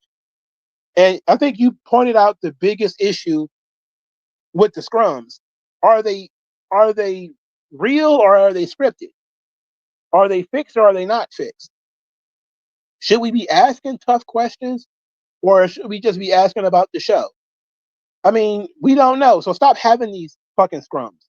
I think nobody should do scrums. Nobody. Stop doing them. They suck. They're really bad. Very bad, actually. 305, Johnny. Have you ever seen any Chuck Norris movies? What's your favorite? Honestly, I don't remember any Chuck Norris movies outside of him being in Bruce Lee movies. I probably have seen some. I just don't remember. Two, what's your thoughts on Dean Cain, Geeks and Gamers, and Nerdrotic slamming the Superman movie? Well, I think I slammed the Superman movie too. I thought it was very mediocre. I didn't listen to anybody else talk about it. I listened to a Critical Drinker talk about it, and I listened to just some guy talk about it. But I don't think I listened to Geeks and Gamers or Nerdrotic. Um, so I don't know what they think. Three, did you get to see the interview of Jay-Z's supposed allergic son? I guess you mean his alleged son. Um, I saw pictures of him. I didn't see any interviews. But I've known about that guy for a really long time. He's doing a lot of forum shopping, which I think is very suspicious. Is that he's filed for DNA tests in like 4 different states, and they keep getting thrown out. At this point, this guy's like in his 20s or 30s or something like that. Like he's been around a long time with this. He does kind of look a little bit like Jay-Z, but I don't see how you could force somebody's DNA. I mean, of course, conventional wisdom would be why doesn't he just take the DNA test and prove that he's not the guy's father, and then that's it. But I also don't think he wants to turn over his DNA and doesn't feel like he should have to. So I understand, um, especially when you consider there's no proof that Jay-Z even knows that guy's mama. Like I haven't seen a single picture of them together or anything like that. It's just this woman saying that Jay-Z's my son's father. And people are like, yeah, they kind of look alike. It's like, well, Jay-Z has family members. Like my mom has a cousin who looked just like her. They're not sisters, like there's weird things that's happening, you know. Four, what is your ranking of the Clips' new album, Let God Sort 'Em Out? I think it's their best album. For a while I thought obviously Hell Hath No Fury was their best album, but I think Let God Sort 'Em Out is in competition because when you listen to Hell Hath No Fury, the highs are really high. Riding Around Shining, Keys Open Doors. Keys Open Doors is just nasty, right? That's my favorite Clip song in general, Keys Open Doors. But when you listen to God Sort 'Em Out, it's just maybe we ought to wait 10 years. But right now, I got it as the best Clips out as of right now. It's in competition with Hell Hath No Fury. It's certainly better as Till the Casket Drops. Till the Casket Drops was kind of mid, but and it's better than Lord Willing. Even though I really like Lord Willing, I think that's a really good album. I think it was really slept on a lot. But Let God Sort 'Em Out is something. It's crazy. 5, have you ever got invited to Politicon before? And is Politicon still exist? No, I haven't been invited to Politicon, and I'm pretty sure it still exists. Did you ever hear about the Essence Fest? I didn't hear about the Essence Fest until this year when nobody went. Like this is the first year I actually heard of Essence Fest. But I'm not surprised that these Boule Negroes have their own little event. I'm not mad at them. I don't care about that. But I'm not surprised. I'm more surprised that the Essence Fest failed, and a lot of people say it failed because it became mostly Pan African, and there was a non-FBA woman running it. I'm not sure that was it. Uh, I'm pretty sure it has something to do with something else, but it failed. It flopped, and this was the first time I ever heard of it. Black Sand 97. 1. Do you think Brock Lesnar will come back, or do you think he's done with wrestling for good? I think Brock's done. I think he might come back for a farewell match or something like that in the far-flung future once all this Janelle Grant stuff is wrapped up. But other than that, I think that we're pretty much done here with Brock. I don't think there's nothing for him to do. 2, if Triple H ever retires creative, do you think HBK would take over? And if HBK leaves NXT, do you think CM Punk takes over NXT creative? I think you're looking at things appropriately. I think that is the appropriate setup. But I think Shawn might be gone before Triple H, if we be honest. I think Shawn might end up being gone before Triple H. So Triple H's been waiting his whole life to get this job. He's probably not giving it up no time soon. But I definitely think they're grooming CM Punk to take over NXT creative. And they pretty much admitted so much because he's basically been helping run the show. So they pretty much told you that already. When he came out and said that he spends time in Gorilla and NXT, you already knew it was over for him. He's going to be running it. So I think that's the plan. The issue is going to be if Shawn taps out before Triple H, who is going to run the main roster creative? That's going to be a problem. And it might end up having to be Paul. But Paul is old too. So I don't know. Maybe they'll turn it over to the boys. Because they did say that guys like Cody and Seth Rollins or whatever was acting as producers one time, kind of getting experience doing that. So maybe the boys would start taking over. You might have Cody running the show. Oh boy, can you imagine that? Could you imagine Cody running this shit at like 45 or something like that, and he's running the show? Oh my god! Holy hell! But as long as he's not wrestling anymore, it should be fine. It might be fine if he's not wrestling anymore. But I don't know. I don't want Road Dogg. I don't want Michael Hayes. Bruce is pretty much already gone. Bruce don't even run his podcast anymore, so I don't know what's going on with him. He would be the natural fill-in if Triple H was to conk tomorrow. I think Bruce would probably end up being the boss for a while, and then they'd probably find some way to get rid of him and put somebody else in there. But I could see them probably trying to give Paul Heyman some responsibility at that point. But Paul is kind of old and too, so. But they have already said that Cody and Seth were producers. Roman was a producer. He's been producing segments, and it's basically saying that the guys who are running the show now are basically teaching the boys how to run the show for the future because they probably gonna be the ones taking over. I don't know how to feel about that. Cody's the only one has actually written TV before. Punk has written TV before. But as long as none of these people are wrestling, it should be fine. Okay. Like Punk might be okay as long as he's not the centerpiece. Cody might be fine as long as he's not the centerpiece. But it's clear to me that that's what they want to do. Is that they clearly see guys like Seth Rollins and Cody as guys that's going to be in production and creative and stuff for the future. And I don't know how to feel about that, but it's typical of getting experienced wrestlers to move to the other side of the camera. So I'm not surprised that they're doing that. Like, but I wasn't thrilled when I heard they were talking about bringing Undertaker into creative. I'm like, why? I've never heard him say any good idea ever. That's like one of my favorite wrestlers of all time. I've never heard him have a good idea. Ever. Why? You better not put Jerry Lawler in there. At least Lawler knew how to book a territory. For God's sake, what the fuck? I don't know, man. But they clearly want the boys to run it. And that's the plan. Is the current crop of top guys probably going to be running it in 10 years. And because most of them will be gone by then anyway. Like, I don't think Roman and Cody and Punk is going to be around another 5 years. I think they're all going to be gone.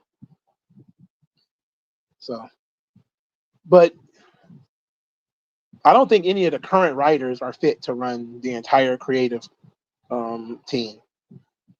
They probably should fire some of these guys if we're talking. When Cody and Roman retires, who do you see as the next big star in WWE? This is third question. Well, clearly they're going with Braun Breaker, which is the right option. Obafemi should be in that conversation too, because it's the right option. Trick Williams should be in that conversation as well. Trick is actually older than we think. He's in his 30s already. So he really should be on the main roster now, which is why I'm not surprised he's being used as the face of TNA, because once they get him onto the main roster, he probably should just hit the ground running. Both him and Oba are older than they look. So you don't want these guys being 35, 36, just getting the ball. After them, though, that's going to be tough because they didn't invest in any young men in NXT. None of the young guys in NXT, except for maybe Javon Evans, has had anything poured into them. They brought in Ricky Starks, and most of those guys are fucking 40 already, man. So it's going to be tough. If something happens to Braun Breaker, it's going to be tough because he's the one guy that they're leaning on. If he tears up an ankle or a knee or a neck or something like that, it's going to be downhill from there. But smart money would have said you should have went with Austin Theory, Carmelo Hayes. You should go with Javon Evans, Trick Williams, and Obafemi. And then hopefully, you got some guys in Evolve like Keanu Carver. So you got some guys.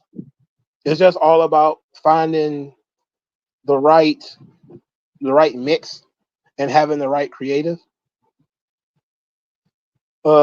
Fifth question. Do you feel bad for teenagers now because they don't have cool action shows anymore? Like Batman, Dragon Ball, Power Rangers, Naruto, etc. I just said that the other day because I was watching the Powerpuff Girls. And I was like, man, you don't have cartoons like this anymore. You don't have cool shit for kids today anyway. It's all the message.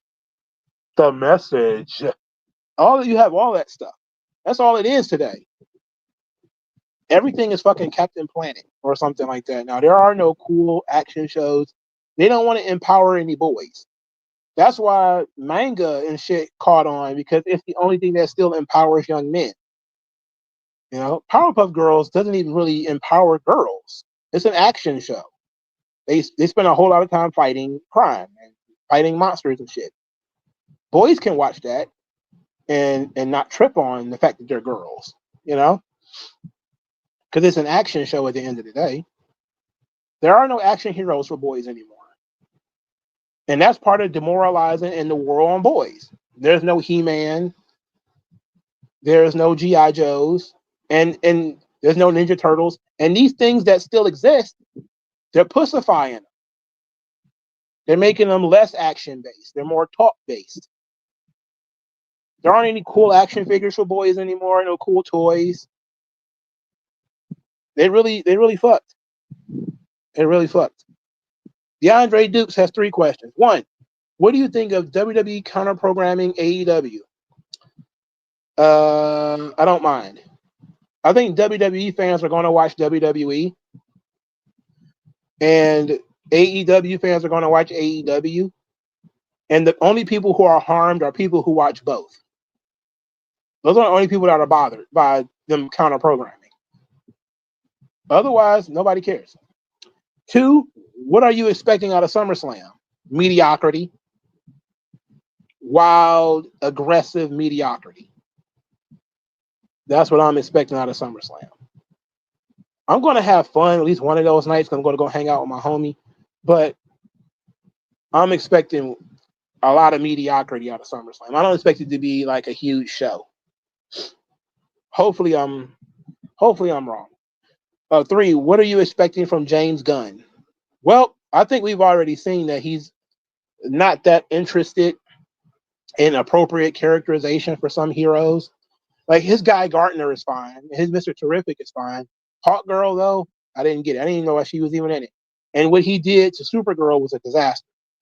And what he did to Crypto was a disaster. So I'm not looking forward to it. Not looking forward to it at all. But I do like, what he did with Peacemaker.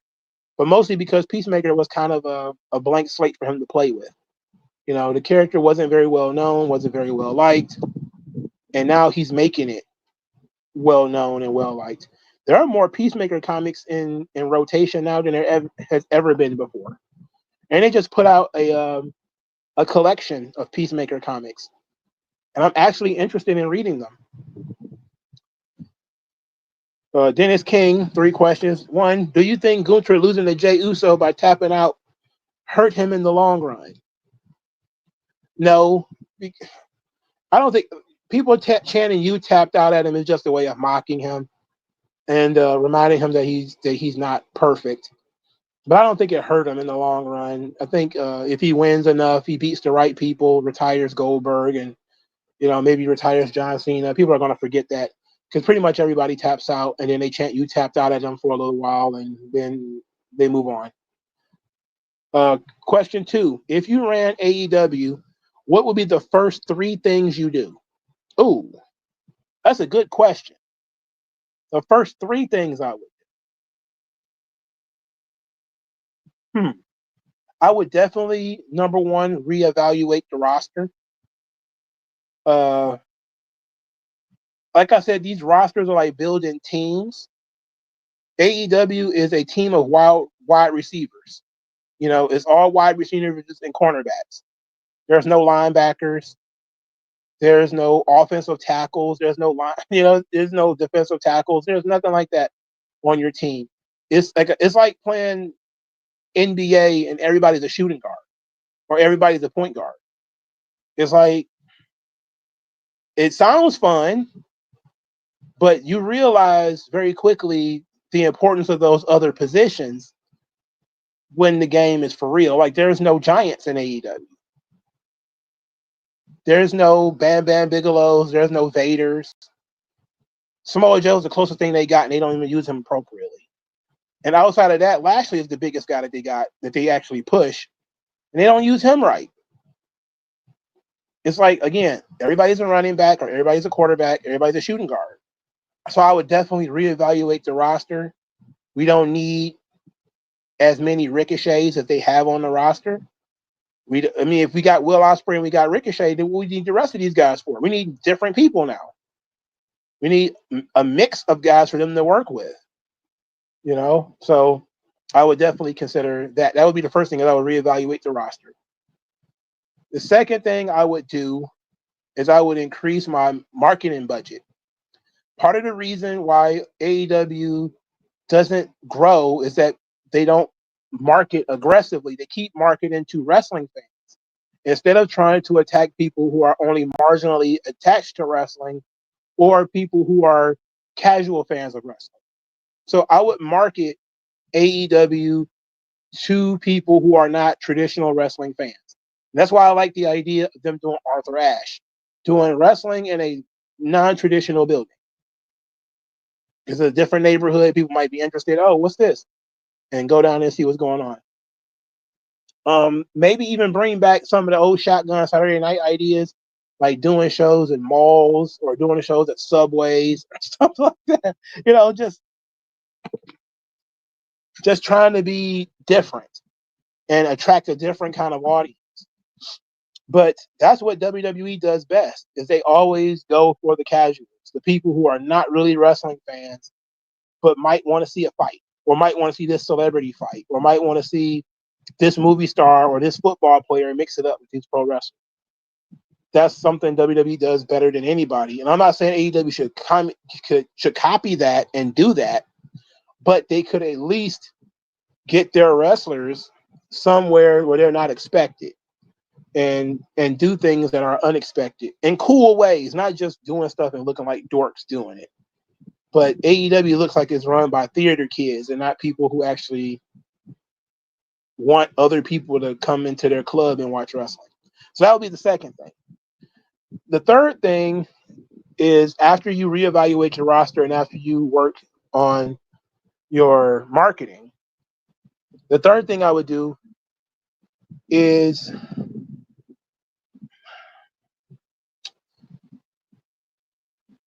I would probably work on my public relations. AEW has decent PR in terms of they basically just wait for WWE to do something stupid and then they do the opposite. and and usually that's what it is. WWE would do something completely dumb, like bring in Tessa Blanchard, and then AEW would do the opposite, like condemn people like for bringing in Tessa Blanchard or whatever. But what you need to do is you need to get your wrestlers in front of people. Like Tony Khan does the interviews for AEW. That makes people think that Tony Khan is a star. Like the only people who does interviews for AEW are Tony Khan and MJF. Kenny Omega doesn't do any of this shit. You know, like you would think that guys who you are pushing as top stars in the company would be able to go and do media. So that would definitely be something I would push. I would push, for I know Swerve does a little bit of media too, but he only does urban media. He does like Breakfast Club and shit like that because they only want to talk to Negroes, right? So Tony Khan about to go talk to Charlemagne the Fraud, right? So that you have stuff like that. I would probably try to get other people to go out there and do media. I know Mercedes does media, but she promotes herself more than anything, and that's just facts. She promotes herself more than anything. But I would absolutely get one of my wrestlers out there to do media, get them in weird places, try to cross over. Like you have already with Mercedes doing the anime shit with Crunchyroll. Get her to do some cons, some anime cons. She'll probably complain about how they're musty and these people stink and they suck and all this sort of stuff. But if she's really serious about growing the brand, she'll go out there and do it. And if she won't do it, then fuck it, send Athena. She'll do it. And then if she does enough of that stuff, we'll just use Athena on TV and not Mercedes. Like get people who are willing to pour into the company to do more of the work. Tony Khan shouldn't be doing any media. He's paying for all these fucking people. So why is he doing any of these things? He shouldn't have to do any of that shit. But at the same time, a lot of these fans are emotionally attached to Tony. So when he does stuff like show people the inside of his house, they're like, "Oh my God, Tony, I love your paintings. You're such a nice guy." His house looked great though. 3, if you were in WWE Creative, what would you do to make Carmelo Hayes a main player? That's a good question because with his size, it would be difficult. Like, you have to do the test. Carmelo Hayes, you put him in there with Drew McIntyre, he looks tiny. You put him in there with Randy Orton, he looks tiny. You put him there with John Cena, he looks tiny. But you have to just overcome that, right? You have to let him go out there and talk his shit. My thing is, I would have used him a lot like MVP, where he feels like he's a big shot. And then he likes basketball, right? So do like a Bronny James, not like a Bronny James, was that Ace Bailey? That football, was it a basketball player who got drafted by a team he didn't want to play for? And so he's trying to, he's not going to report and all that kind of, just do that. Just do a draft where they draft Carmelo Hayes to Raw. And he just kind of has an agent, which we can find some guy to play his agent. And this guy speaks for Carmelo Hayes, and he's saying that he doesn't want to be on Raw. He wants to be traded to SmackDown. And then he gets into it with Adam Pearce because he doesn't want to work on Raw. And then, 2-3 weeks go by of that. And then maybe he makes one appearance in 3 weeks just to say he doesn't want to be there. Maybe he does the old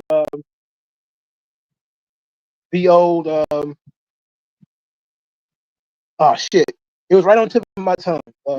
Bernie Ladd, he comes out, does the princess wave, and he turns around and goes back and says, "That's my appearance for the night," and then he leaves. Anytime he tries to get a match, he won't work the match, then, all that kind of stuff to build up his heat. So he's not out there going out there getting beat up. He's such a brat, but he feels like he's a playmaker. He's a big star. He doesn't want to work these mid-card matches. Get me a big star. And then you book him in a big match with a big star on Raw. And he doesn't lose, but he basically quits the match. He goes on there, works 10, 15 minutes. It's too hard, and he just walks out. And then eventually, the general manager gets so pissed off at him that he says, okay, well, at the pay-per-view, you're going to wrestle this match. There's going to be no holds barred. It's going to be a cage match, so you can't walk out. And if you don't work that match, you're fired. That kind of thing. But I would look at what's going on in the culture, and I know that he's a basketball fan, so that would be something I would do. I would borrow stuff from the WNBA. I would have him go out there in a shirt with a shirt on that says "Give Melo a chance" or give Melo a titles or something like that. It's like he's protesting his appearances on Smackdown or something like that. Like, there's all kind of shit you could do that would immediately get attention on him, and that you're ripping from the headlines. That would be fun. That would play into his character and plays into something that he already likes, which is basketball. But you have to pay attention, So that's stuff that I would do. All right. Party Cartoons has 3 questions. This is the last questions from the box. Sheesh. We've been here for a while. 2 hours. My goodness. What is your favorite TV channel? Oh, I don't have a favorite TV channel now. I'll give you my favorite TV channel in the past, which was BET. And I like BET because I like Hit from the Street, and I like Rap City The Basement, and I will watch like 30 minutes of 106 in Park before I got sick of it and didn't want to watch it anymore. Usually when I see a video that should be higher, I get mad, and I'm like, I don't want to see this anymore. But then you had BET Uncut later that night. So I love BET. I loved MTV too. I didn't like TRL or nothing like that, but I like watching music videos in the middle of the day. I liked Undressed. I liked Beavis and Butthead. I liked, I forget what, they used to have all these teenage shows, these animated teenage shows on MTV. I used to love watching those. I think Home Movies used to come on. No, it used to come on Adult Swim. I used to love Cartoon Network as well. I used to really like Cartoon Network. It might actually be my favorite because I was always a big fan of Dexter's Laboratory, Johnny Bravo. Of course, I watched the anime shows on there. Yu Yu Hakusho, Dragon Ball, Outlaw Star. I watched Home Movies on Cartoon Network. So maybe Cartoon Network. Because I also grew up on the Flintstones, even though that show was like 20 years old when I was born. I was a big fan of Scooby-Doo and all the throwback cartoons that they showed. I liked Space Ghost Coast to Coast. I could absolutely leave the TV on Cartoon Network all day and would be satiated throughout the day.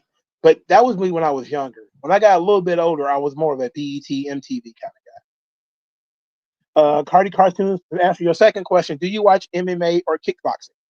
Yes. I watch UFC. I really only enjoy watching UFC with my brother. I don't watch it on my own. I watch it with my brother.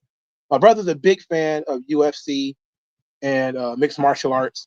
So we watch boxing and MMA together, but I don't watch UFC on my own. Like, I'll never just have a hankering to watch a UFC fight by myself. No. Kickboxing, I do watch a little bit of that. I watched some One kickboxing. They have mixed martial arts, they have Thai boxing and all that kind of stuff too. So I'll watch some of that stuff, but I'm not bought in to the point where I know fighters.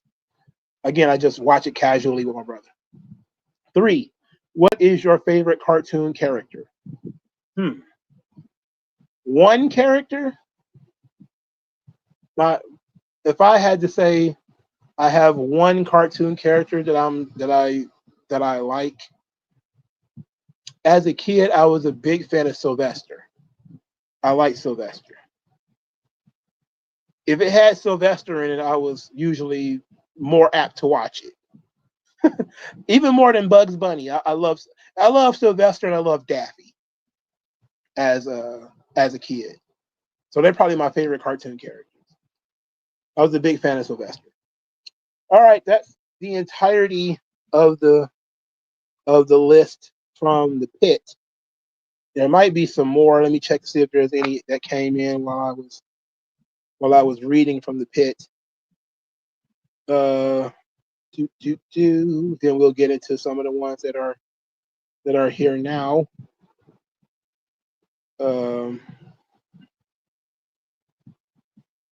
Islamic State says, when do you think the U.S. will descend into civil war? Oh, I think that the only threat that we really have of civil war is if something so obviously rotten occurs that it completely splits the country in half. And what that will have to be is similar to what happened with Trump in 2021, if I remember correctly. And that 2020, 2021, when everybody felt that he got robbed of the election. If something like that happens, and it's obvious that it was a robbery, or if there's some kind of constitutional amendment that fucks up the country, you can almost guarantee there's going to be a civil war. Something that's like that's absolutely like, let's say if there was a constitutional issue and they ended up banning the Second Amendment, I can almost guarantee you it's going to be a civil war, because states like Texas are not going to lay for it. Even if the big cities are going to be for it, the rural areas are not going to be for it, and it's going to be a huge problem. So if something like that were to occur, then yes, you may have a civil war. I think you have a cold civil war today, where both sides don't talk to each other. They're actively working to sabotage one another. They're willing to sabotage certain areas to hurt the party. So you'll have like a house divided against itself. And part of that is like what you see with California and New York, where they'll cripple the entire rural areas just to prop up the city. And that basically is going to end up being the death of the entire state. Because while, yes, a lot of people live in the cities, people do live in the countryside as well. And it's going to end up being with eventually, and I know it's been happening on a small level so far, where there's counties that are red counties in blue states, and they're only blue states because the cities are blue, and they're going to want to leave and join red states. Like, there have been parts of like Washington that want to leave and become a part of like Oregon or something like, not Oregon, I'm sorry, but Idaho or Utah or something like that. I've heard those stories already. Like, that stuff has been happening for a few years now. If enough of that stuff starts to happen, you will probably start seeing civil wars. But it's already like a cold civil war right now, where, with Donald Trump looking at the U.S. aid thing and looking at it as a slush fund for Democrats and, basically just going in there chopping it up, it's like, yeah, that's a war tactic. He's cutting off funding to the Democrat regime, because that's what they were doing. It was funneling a lot of this money to nonprofits, and a lot of these nonprofits were funneling this money back to Democrats. Everybody knew that. Everybody saw it. That's why they were fighting so hard against it. But Trump was smart enough to see that and cut it off. It's just unfortunate nobody saw it before then. But now people know that that's what they're doing. But people don't realize they've been doing it at the state level too. So there's a lot of states that are still funding, Act Blue and all that other bullshit. All right, let's get to some of you guys' comments that are sitting here waiting for me. Khalil Bennett, WWE has more than enough talent for a solid main event, mid-card, and women's division. Get rid of some of those championships, book real storylines, and unify the tag team championships. I don't disagree. But if they need to just book shit. Like, book storylines that matter. Like, it doesn't matter. Like, I understand why they have titles for every show, but book the titles like they matter, and if you book the shows as if they are independent of each other, then that would make sense. But constantly doing crossovers make it seem like there's no point to doing any of that stuff. Don't you want right Phoenix versus Andrade versus Marcin Machine Gun? No, I don't actually. Uh, he says, "Shit, let Mongo have the book." Yeah, man, I would come up with all kind of crazy ideas. X9 says, "Imagine a Cody Rhodes SmackDown. It would be just himself for 2 hours talking about how much he respects and loves you." Guys, why are you leaving? Guys, the show just started. Why are you leaving? This is Cody down. Rhodes down. What are you talking about? The M Studio says, "I feel like Cody would book like Triple H. Both guys are marks for NWA and WCW stuff." Yes, if you watched Cody book in AEW, he tried to be like his daddy. And I think that's why I don't want him to be booking while he's in control of the show. I don't want him to wrestle and book. Anybody can, most of the people can be decent bookers if they're not wrestling. Okay, but I don't like Road Dogg's ideas, right? Road Dogg's idea is stupid. Paul Heyman was horrible with SmackDown in 2009. Well, I think he was running Raw in 2009, and Bischoff was running SmackDown, but he's mostly sleeping creative. Cody and Seth's running creative sounds awful. I agree. It does sound like shit. Speaking of baby faces, where do you rank Undertaker as a babyface character? Oh, that's interesting. Um, as a babyface character, I think he was a really good babyface, but he was a kick-ass babyface. Like he wasn't. People looked at him because he was cool. You know, he didn't have to say much. He didn't have to do much. He just had to go out there and kill guys, which was great. He was basically the Grim Reaper. It was tremendous. Uh, I wouldn't put him on the same level as Stone Cold Steve Austin or The Rock or Hulk Hogan or even Randy Savage when he really got over as a babyface, or Roddy Piper when he really got over, or Bret Hart or Shawn. So he's out of the top 10. He's way out of the top 10. I don't think he was as great a babyface as Eddie Guerrero or Rey Mysterio. I don't know, man. Like in WWE history, maybe top 30, top 25. That's just as a babyface. I'm not talking about as like a worker or a character and everything, but like as a babyface, like what you're looking for in a babyface, there's not much there to for you to grapple with. X9 says, if I had a question at the scrum, it would be, when are they going to fire you, Triple H? I would ask him, not that question, but I would ask him, like, what are TKO's expectations? Like, what could possibly happen that would get you fired? You know what I'm saying? Like, what could you do that would get you fired? X9 says, seeing how AEW fans are treating Hogan is gross as shit, and get offended when Kenta Kobashi or whatever the fuck gets brought up, and only 5 people know. I mean, that is unfortunate. It's very unfortunate. Like I said earlier, a lot of those people have a heart filled with hate and discontent, and this is basically their version of virtue signaling. So,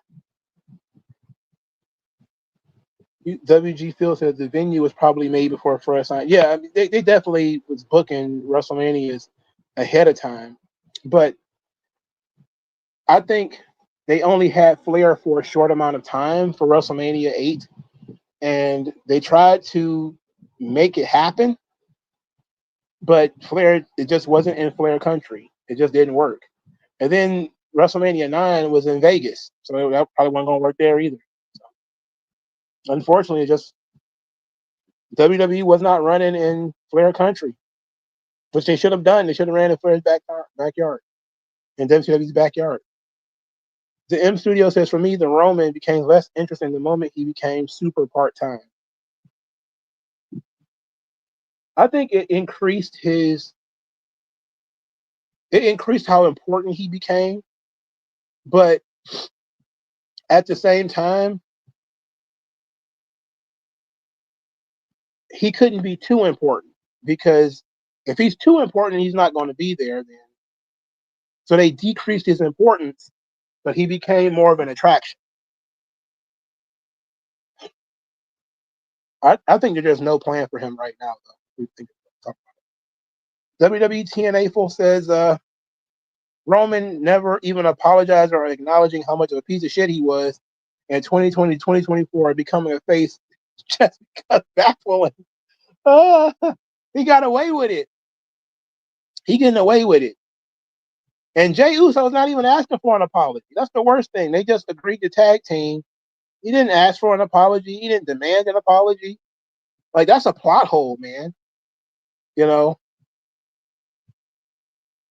I'm wondering what something tells me that they're saving it for something. But what could it possibly be? Like, I don't know.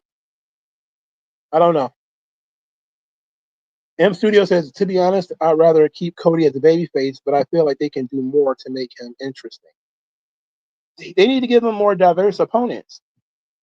You know, diversity of opponents to work.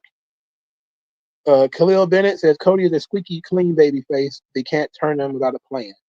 Yeah, you shouldn't turn people without a plan anyway. Just dumb to affect your characters like that and then not have any idea what you're going to do with them. X9 says, not going to lie, I'm sort of sick of Cody. It's funny that one of the most important parts of AEW is gone, but that's about it. But the shit's been like 4 years now. Yeah, they've replaced Cody with like Will Ospreay, with somebody they care more about, if we're being honest. Those fans love Will Ospreay a lot more. WG Phil says, did you see Steve Blackman getting a figure at San Diego Comic-Con? He probably got a Legends deal. Good for him. Steve Blackman he wasn't somebody I watched a lot. I kind of skipped Steve Blackman matches, not going to lie to you. So I'm good. I'm glad that some people remember him, and I'm glad that he's still getting money. Chris Benoit versus Chris Jericho and DDP versus Savage. DDP versus Savage at Spring Stampede was really good. That was really good. Matter of fact, all three of their pay-per-view matches were pretty good. The Halloween Havoc match was good too. But I remember the Spring Stampede match more, because I think that's the match that DDP won. Benoit versus Jericho, which one we talking? Because they had matches in WCW. Oh, another one, WCW was Super Brawl, Benoit versus Two Cold Scorpio. That was a great mid-card match. It's a sleeper too. Great match. Probably wouldn't call it 5 stars, but it's great. Angle versus Benoit, WrestleMania 17. You know what? That's a pretty good one too. I think the closest was Rey Mysterio as far as classic heroes done right. Yeah, Rey Mysterio is a classic underdog hero. It means he loses a lot, but people never lose faith in him because he is small. So you're happy when he overcomes, but you kind of figure like, oh, well, he's tiny when he does lose, so it doesn't really hurt him at all. But he's a really good hero.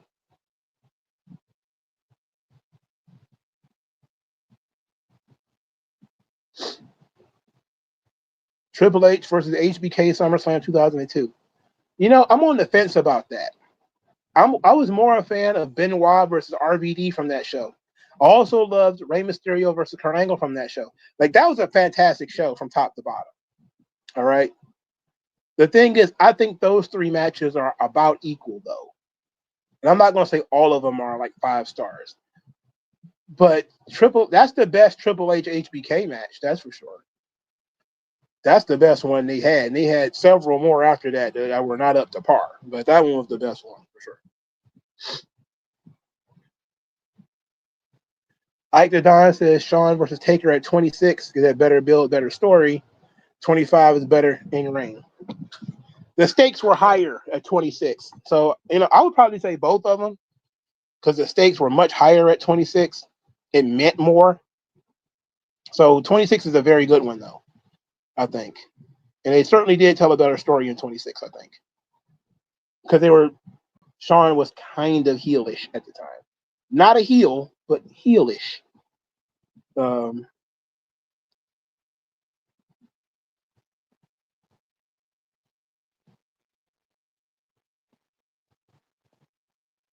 Still waiting on me to mention Goldberg was the Undertaker. I think I had the channel when that match happened. I haven't seen that match since it happened. I really haven't. I kind of want to go back and watch it. Maybe I'll do that over the weekend and make myself feel better.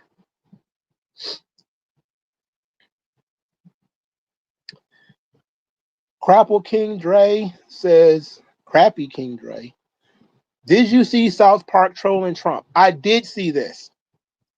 Now, let's talk about this for a second. I am not one of those people who think that you cannot make fun of Trump. Trump makes fun of Trump. Trump gets made fun of all the time. So you have to, when you make fun of Trump, you have to be interesting and engaging and funny. Because how do you engage and make fun of Trump in a way that other people have not? They turned him into that Saddam Hussein character from late 90s South Park. And that's not funny. All right. Of all the things you can make fun of when it comes to Donald Trump, why would you turn him into a guy who had sex with the devil? That's stupid. Their depiction of the Trump supporters, a bunch of sleazy, greasy men with women with huge fake tits. Like almost every other woman had huge fake tits. One woman was just in like a pool with like huge MAGA tits. And you're just like, man, this is not funny. It's not. There's ways of making fun of Donald Trump that is funny. That wasn't funny. I'm not even on a tip like they didn't make fun of Obama. They didn't make fun of Biden. I don't care about that. I hate that it wasn't funny. I expected South Park to make fun of something and for it to be funny. I didn't like the Saddam Hussein bit. Like it didn't make sense. It didn't fit. The idea that he would be fat and upset about his tiny dick. I mean, there's better ways of going about that might would have made it funnier. But you want to make fun of him being fat or being old, or I think the funniest Trump bits are the ones who make fun of how he talks. Like those are the funniest ones because Trump says very weird things all the time. He puts sentences together so awkwardly. So it's funny, and the things that make fun of his hand motions and stuff like that, that stuff is funny. The stuff that make fun of the way he dances, that stuff is funny. But stuff that try to make him seem like he's a super evil, super devil and shit like that, that's not funny. Because it doesn't take the piss out of Trump. It's you coming up with stuff that you think applies to Trump and giving it to Trump and not taking stuff that Trump gives you and making fun of him for that. Which is how comedy works. Comedy is supposed to be about observations. And if you observe that Trump speaks weird, dances weird, he has a horrible diet, then yeah, that's the stuff you should make fun of. But even if you say he hangs around sleazy characters, or if you want to make fun of the Epstein stuff, people would have been with you on the Epstein shit. Trump supporters would have laughed along with you if they did a spoof of Trump with, an Epstein. That would have been great. But what they did was so ham-fisted that it wasn't funny. That it actually turned people off. They were like, ugh, what is this week? This is not good. And it's unfortunate, man. Because it could have been great. I think they missed an opportunity there to make fun of Trump. Again, Trump gets made fun of by every fucking show on TV. How are you going to be different? That should be the goal, is for you to be different. WWE TNA info says people would root more for the WNBA players to make more money. if the players weren't so insufferable babies.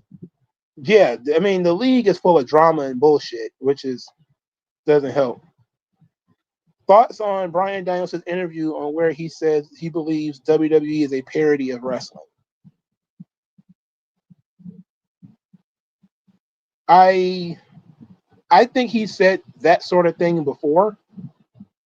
I'm not quite sure what he means by that, but I see why he would say that, considering the stuff that he likes. You got to realize Danielson is a complete mark. All right, that's the one thing people have to realize. He's a lovable mark. I see a lot of people getting really mad at him about what he said about WrestleMania again. He keeps saying the same thing over and over again. The moment was ruined because he didn't get to share it with his wife, and he got to share the all-in moment with his family, so it meant more for to him. He said that 100 times, and each time people keep getting upset about it. It's like he said this thing multiple times already. You know, he's not gonna back off of this. He said it, he meant it, and I believe him. Shit. Okay, we get it. What are your Islamic State says? What are your thoughts on MVP calling Hogan human excrement, despite him defending Benoit previously? That's a good one, because Benoit did something so horrifying, so disgusting, that he could not make amends even if he were to survive. You know, it's weird because to some people, racism is the worst sin you could ever perpetrate. I don't look at racism that way, because I accept that discrimination and bias is part of human behavior and human thought. There's always going to be human beings that don't like something or somebody for reasons that are superficial. But MVP, I think he just doesn't like Hulk Hogan. He's probably met him and don't like him personally. While most people come up with the CTE excuse for Benoit, like, oh, his brain was broken. So, I mean, what can you expect from a guy with a broken brain? And sometimes even I can see that excuse.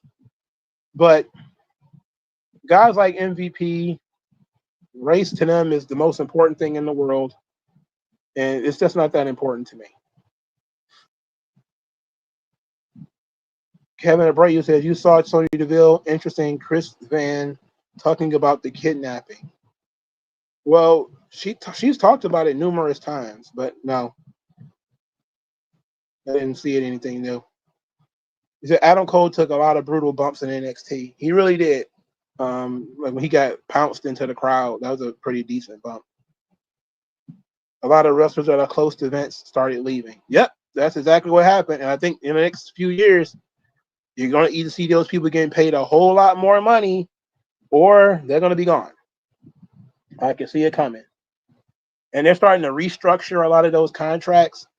What people who are non-wrestlers, they're really doing something underneath the hood when it comes to TKO. Sir John Legion, I never saw Jake Roberts wrestle on TV when he was active, but I spent over an hour on YouTube watching clips of him cutting promos. I was in awe of Jake Roberts as well. Yeah, like he's such a gripping promo. Like I got to watch Jake Roberts on TV, you know. So obviously he was better in the late 80s, but I was there when he did the stuff with Randy Savage. Oh, it was so good, man. He was such a good promo. It's like, again, kids don't realize today what they're missing out on. And this is what I mean when I say the magic of WWE, the magic of WWF is not there anymore. Because we had there would be episodes of shows that would not have Hulk Hogan on it, and we wouldn't even notice, because the guys who would be on there would be amazing. Ted DiBiase would be on there for 3 minutes or whatever, kicking ass, either wrestling or having a killer vignette, great promo or something like that. You wouldn't even notice that Hulk Hogan wasn't on the show.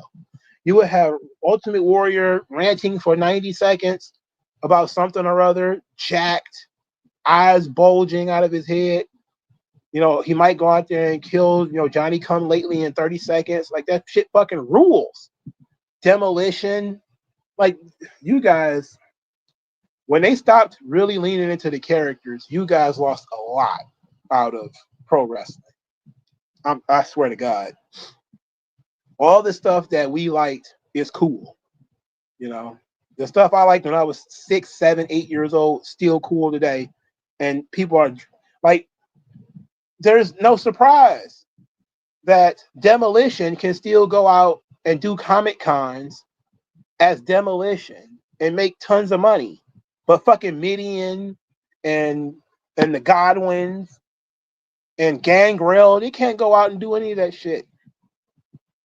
Why? They were on TV during the Attitude Era, which was during the second big boom of pro wrestling on TV in the modern day, right?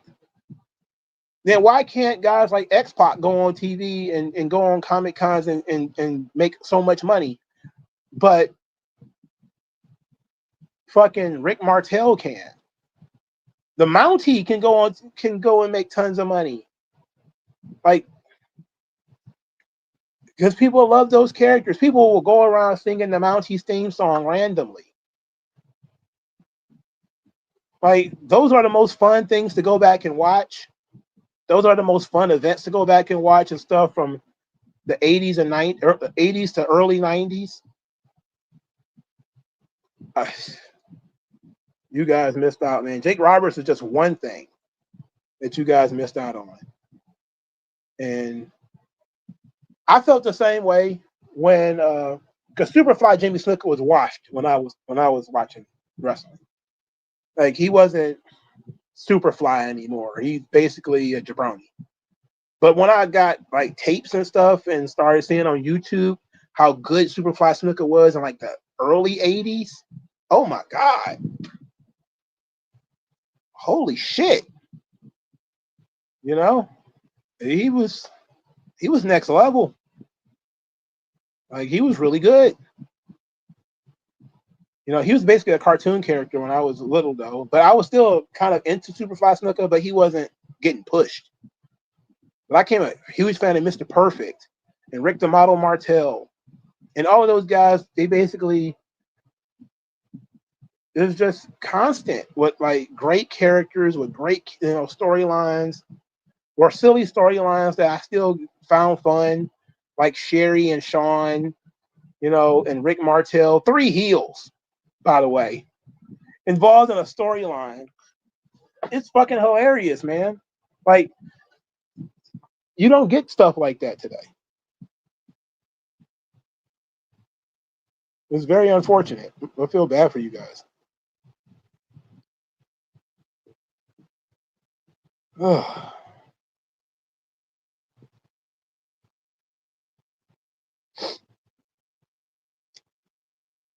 John Wentz says, to be fair, you can't really assess how captivating a show you saw when you were 8 would be to you today. Those characters are beloved because of nostalgia. They don't necessarily denote quality. Okay, but like I just said, if you look at the guys that came out after them, are they as beloved as the guys from that era? Like, people are making fan art of the people from the 80s and the early 90s. There's not a lot of fan art from guys from the 90s outside of Steve Austin, The Rock, and Undertaker, and Mick Foley. That's it. But what about, there's no fan art for Ken Shamrock. There's no fan art for Steve Blackman or Al Snow or Hardcore Holly or any of that stuff. Like, where are the people dedicating hours and hours and hours to supporting them? Like, I'm not seeing it. I'm seeing Demolition go out there and still hit the circuit.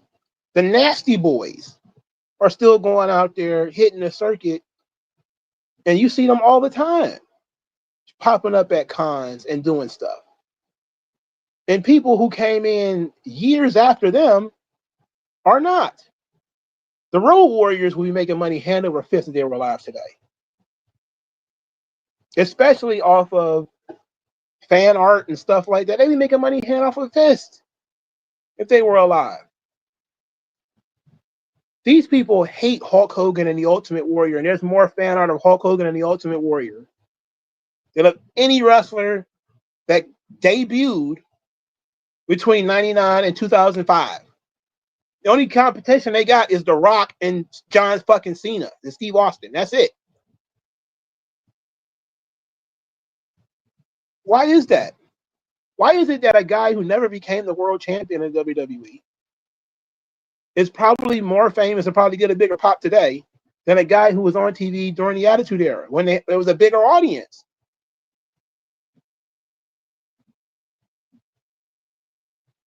I don't know. It's not just nostalgia, though. I can tell you that.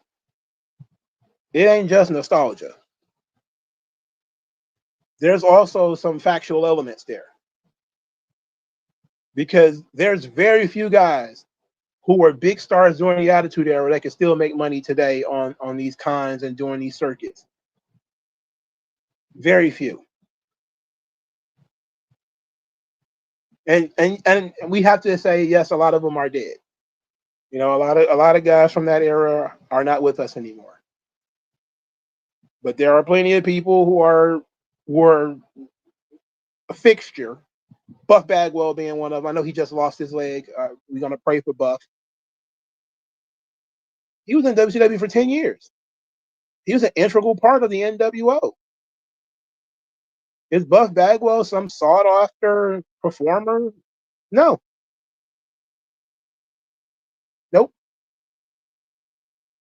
Nobody thought that he was some kind of important character.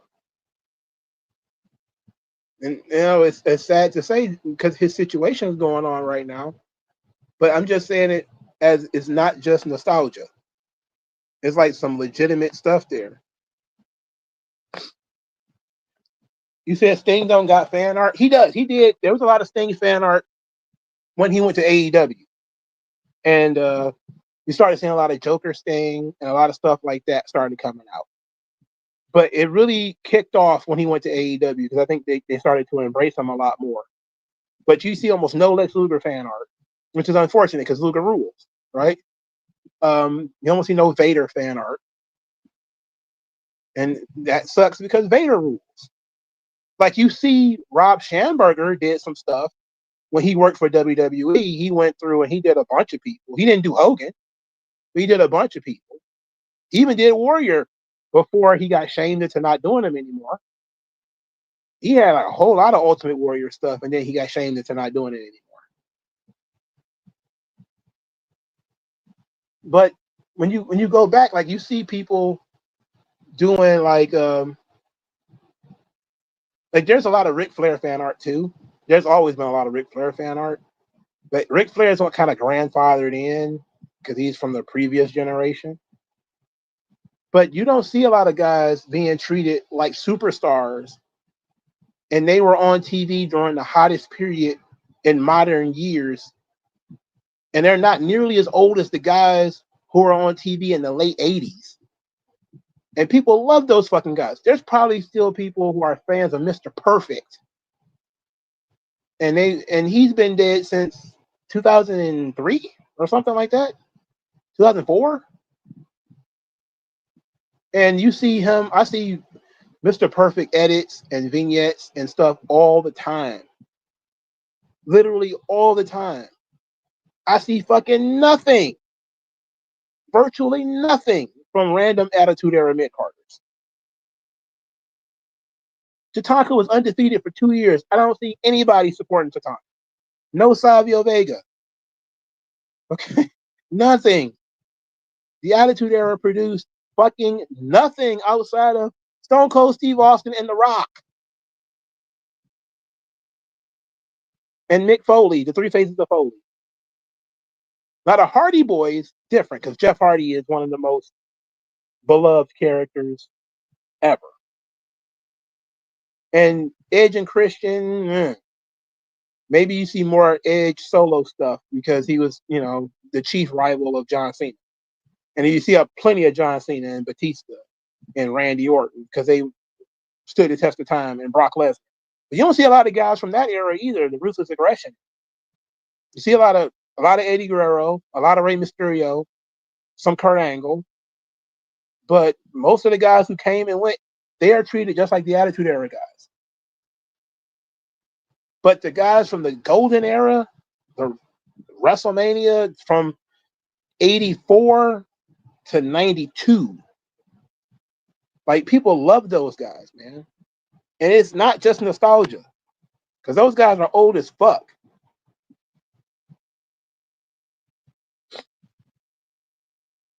He said, speaking of fan art, where do the watercolor style images you have? They're all Rob Schamberger art pieces. I think I put it in the description. Yeah. He used to sell WWE art pieces, and then when TKO bought the company, he got fired, unfortunately. And he does AEW pieces now. So when I do AEW videos, I just do AEW pieces, and when I do WWE videos, I do WWE pieces. It's kind of how it works.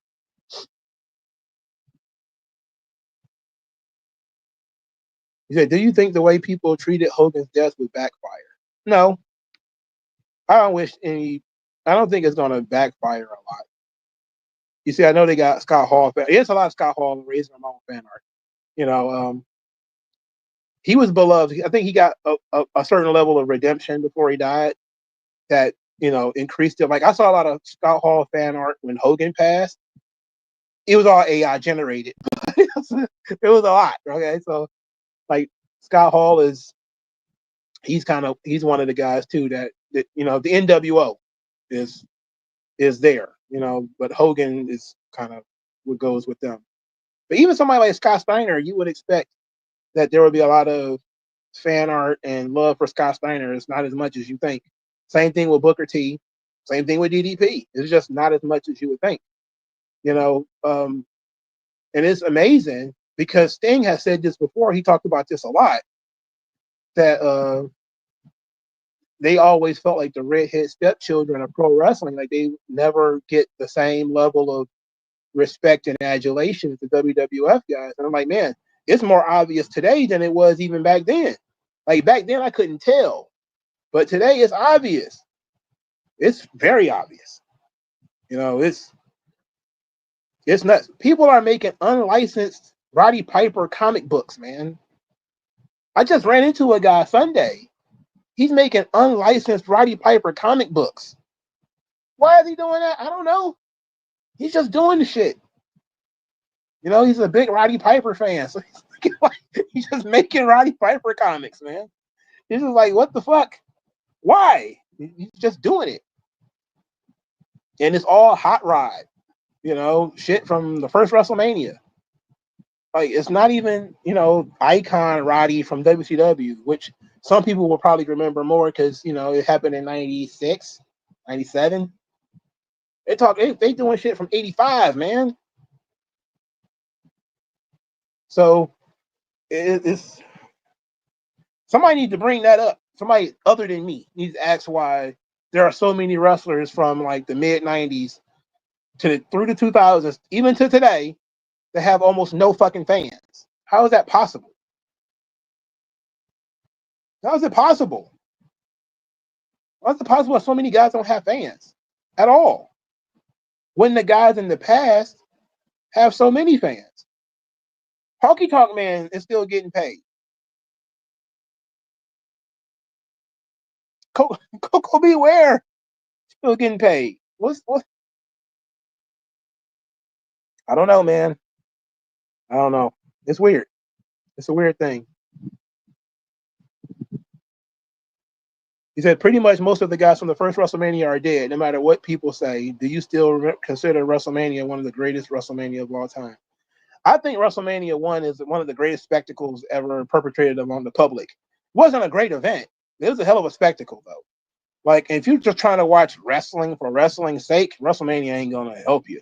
But if you want to see, like, a little of everything, then, yeah, WrestleMania 1 is perfect. It's a little of everything. Something for everybody. And, yeah, pretty much everybody on that show is dead now. I'm pretty sure there's somebody on WrestleMania 1 that's still alive. Ricky Steamboat, he was on WrestleMania 1, wasn't he? Yeah, he's still alive.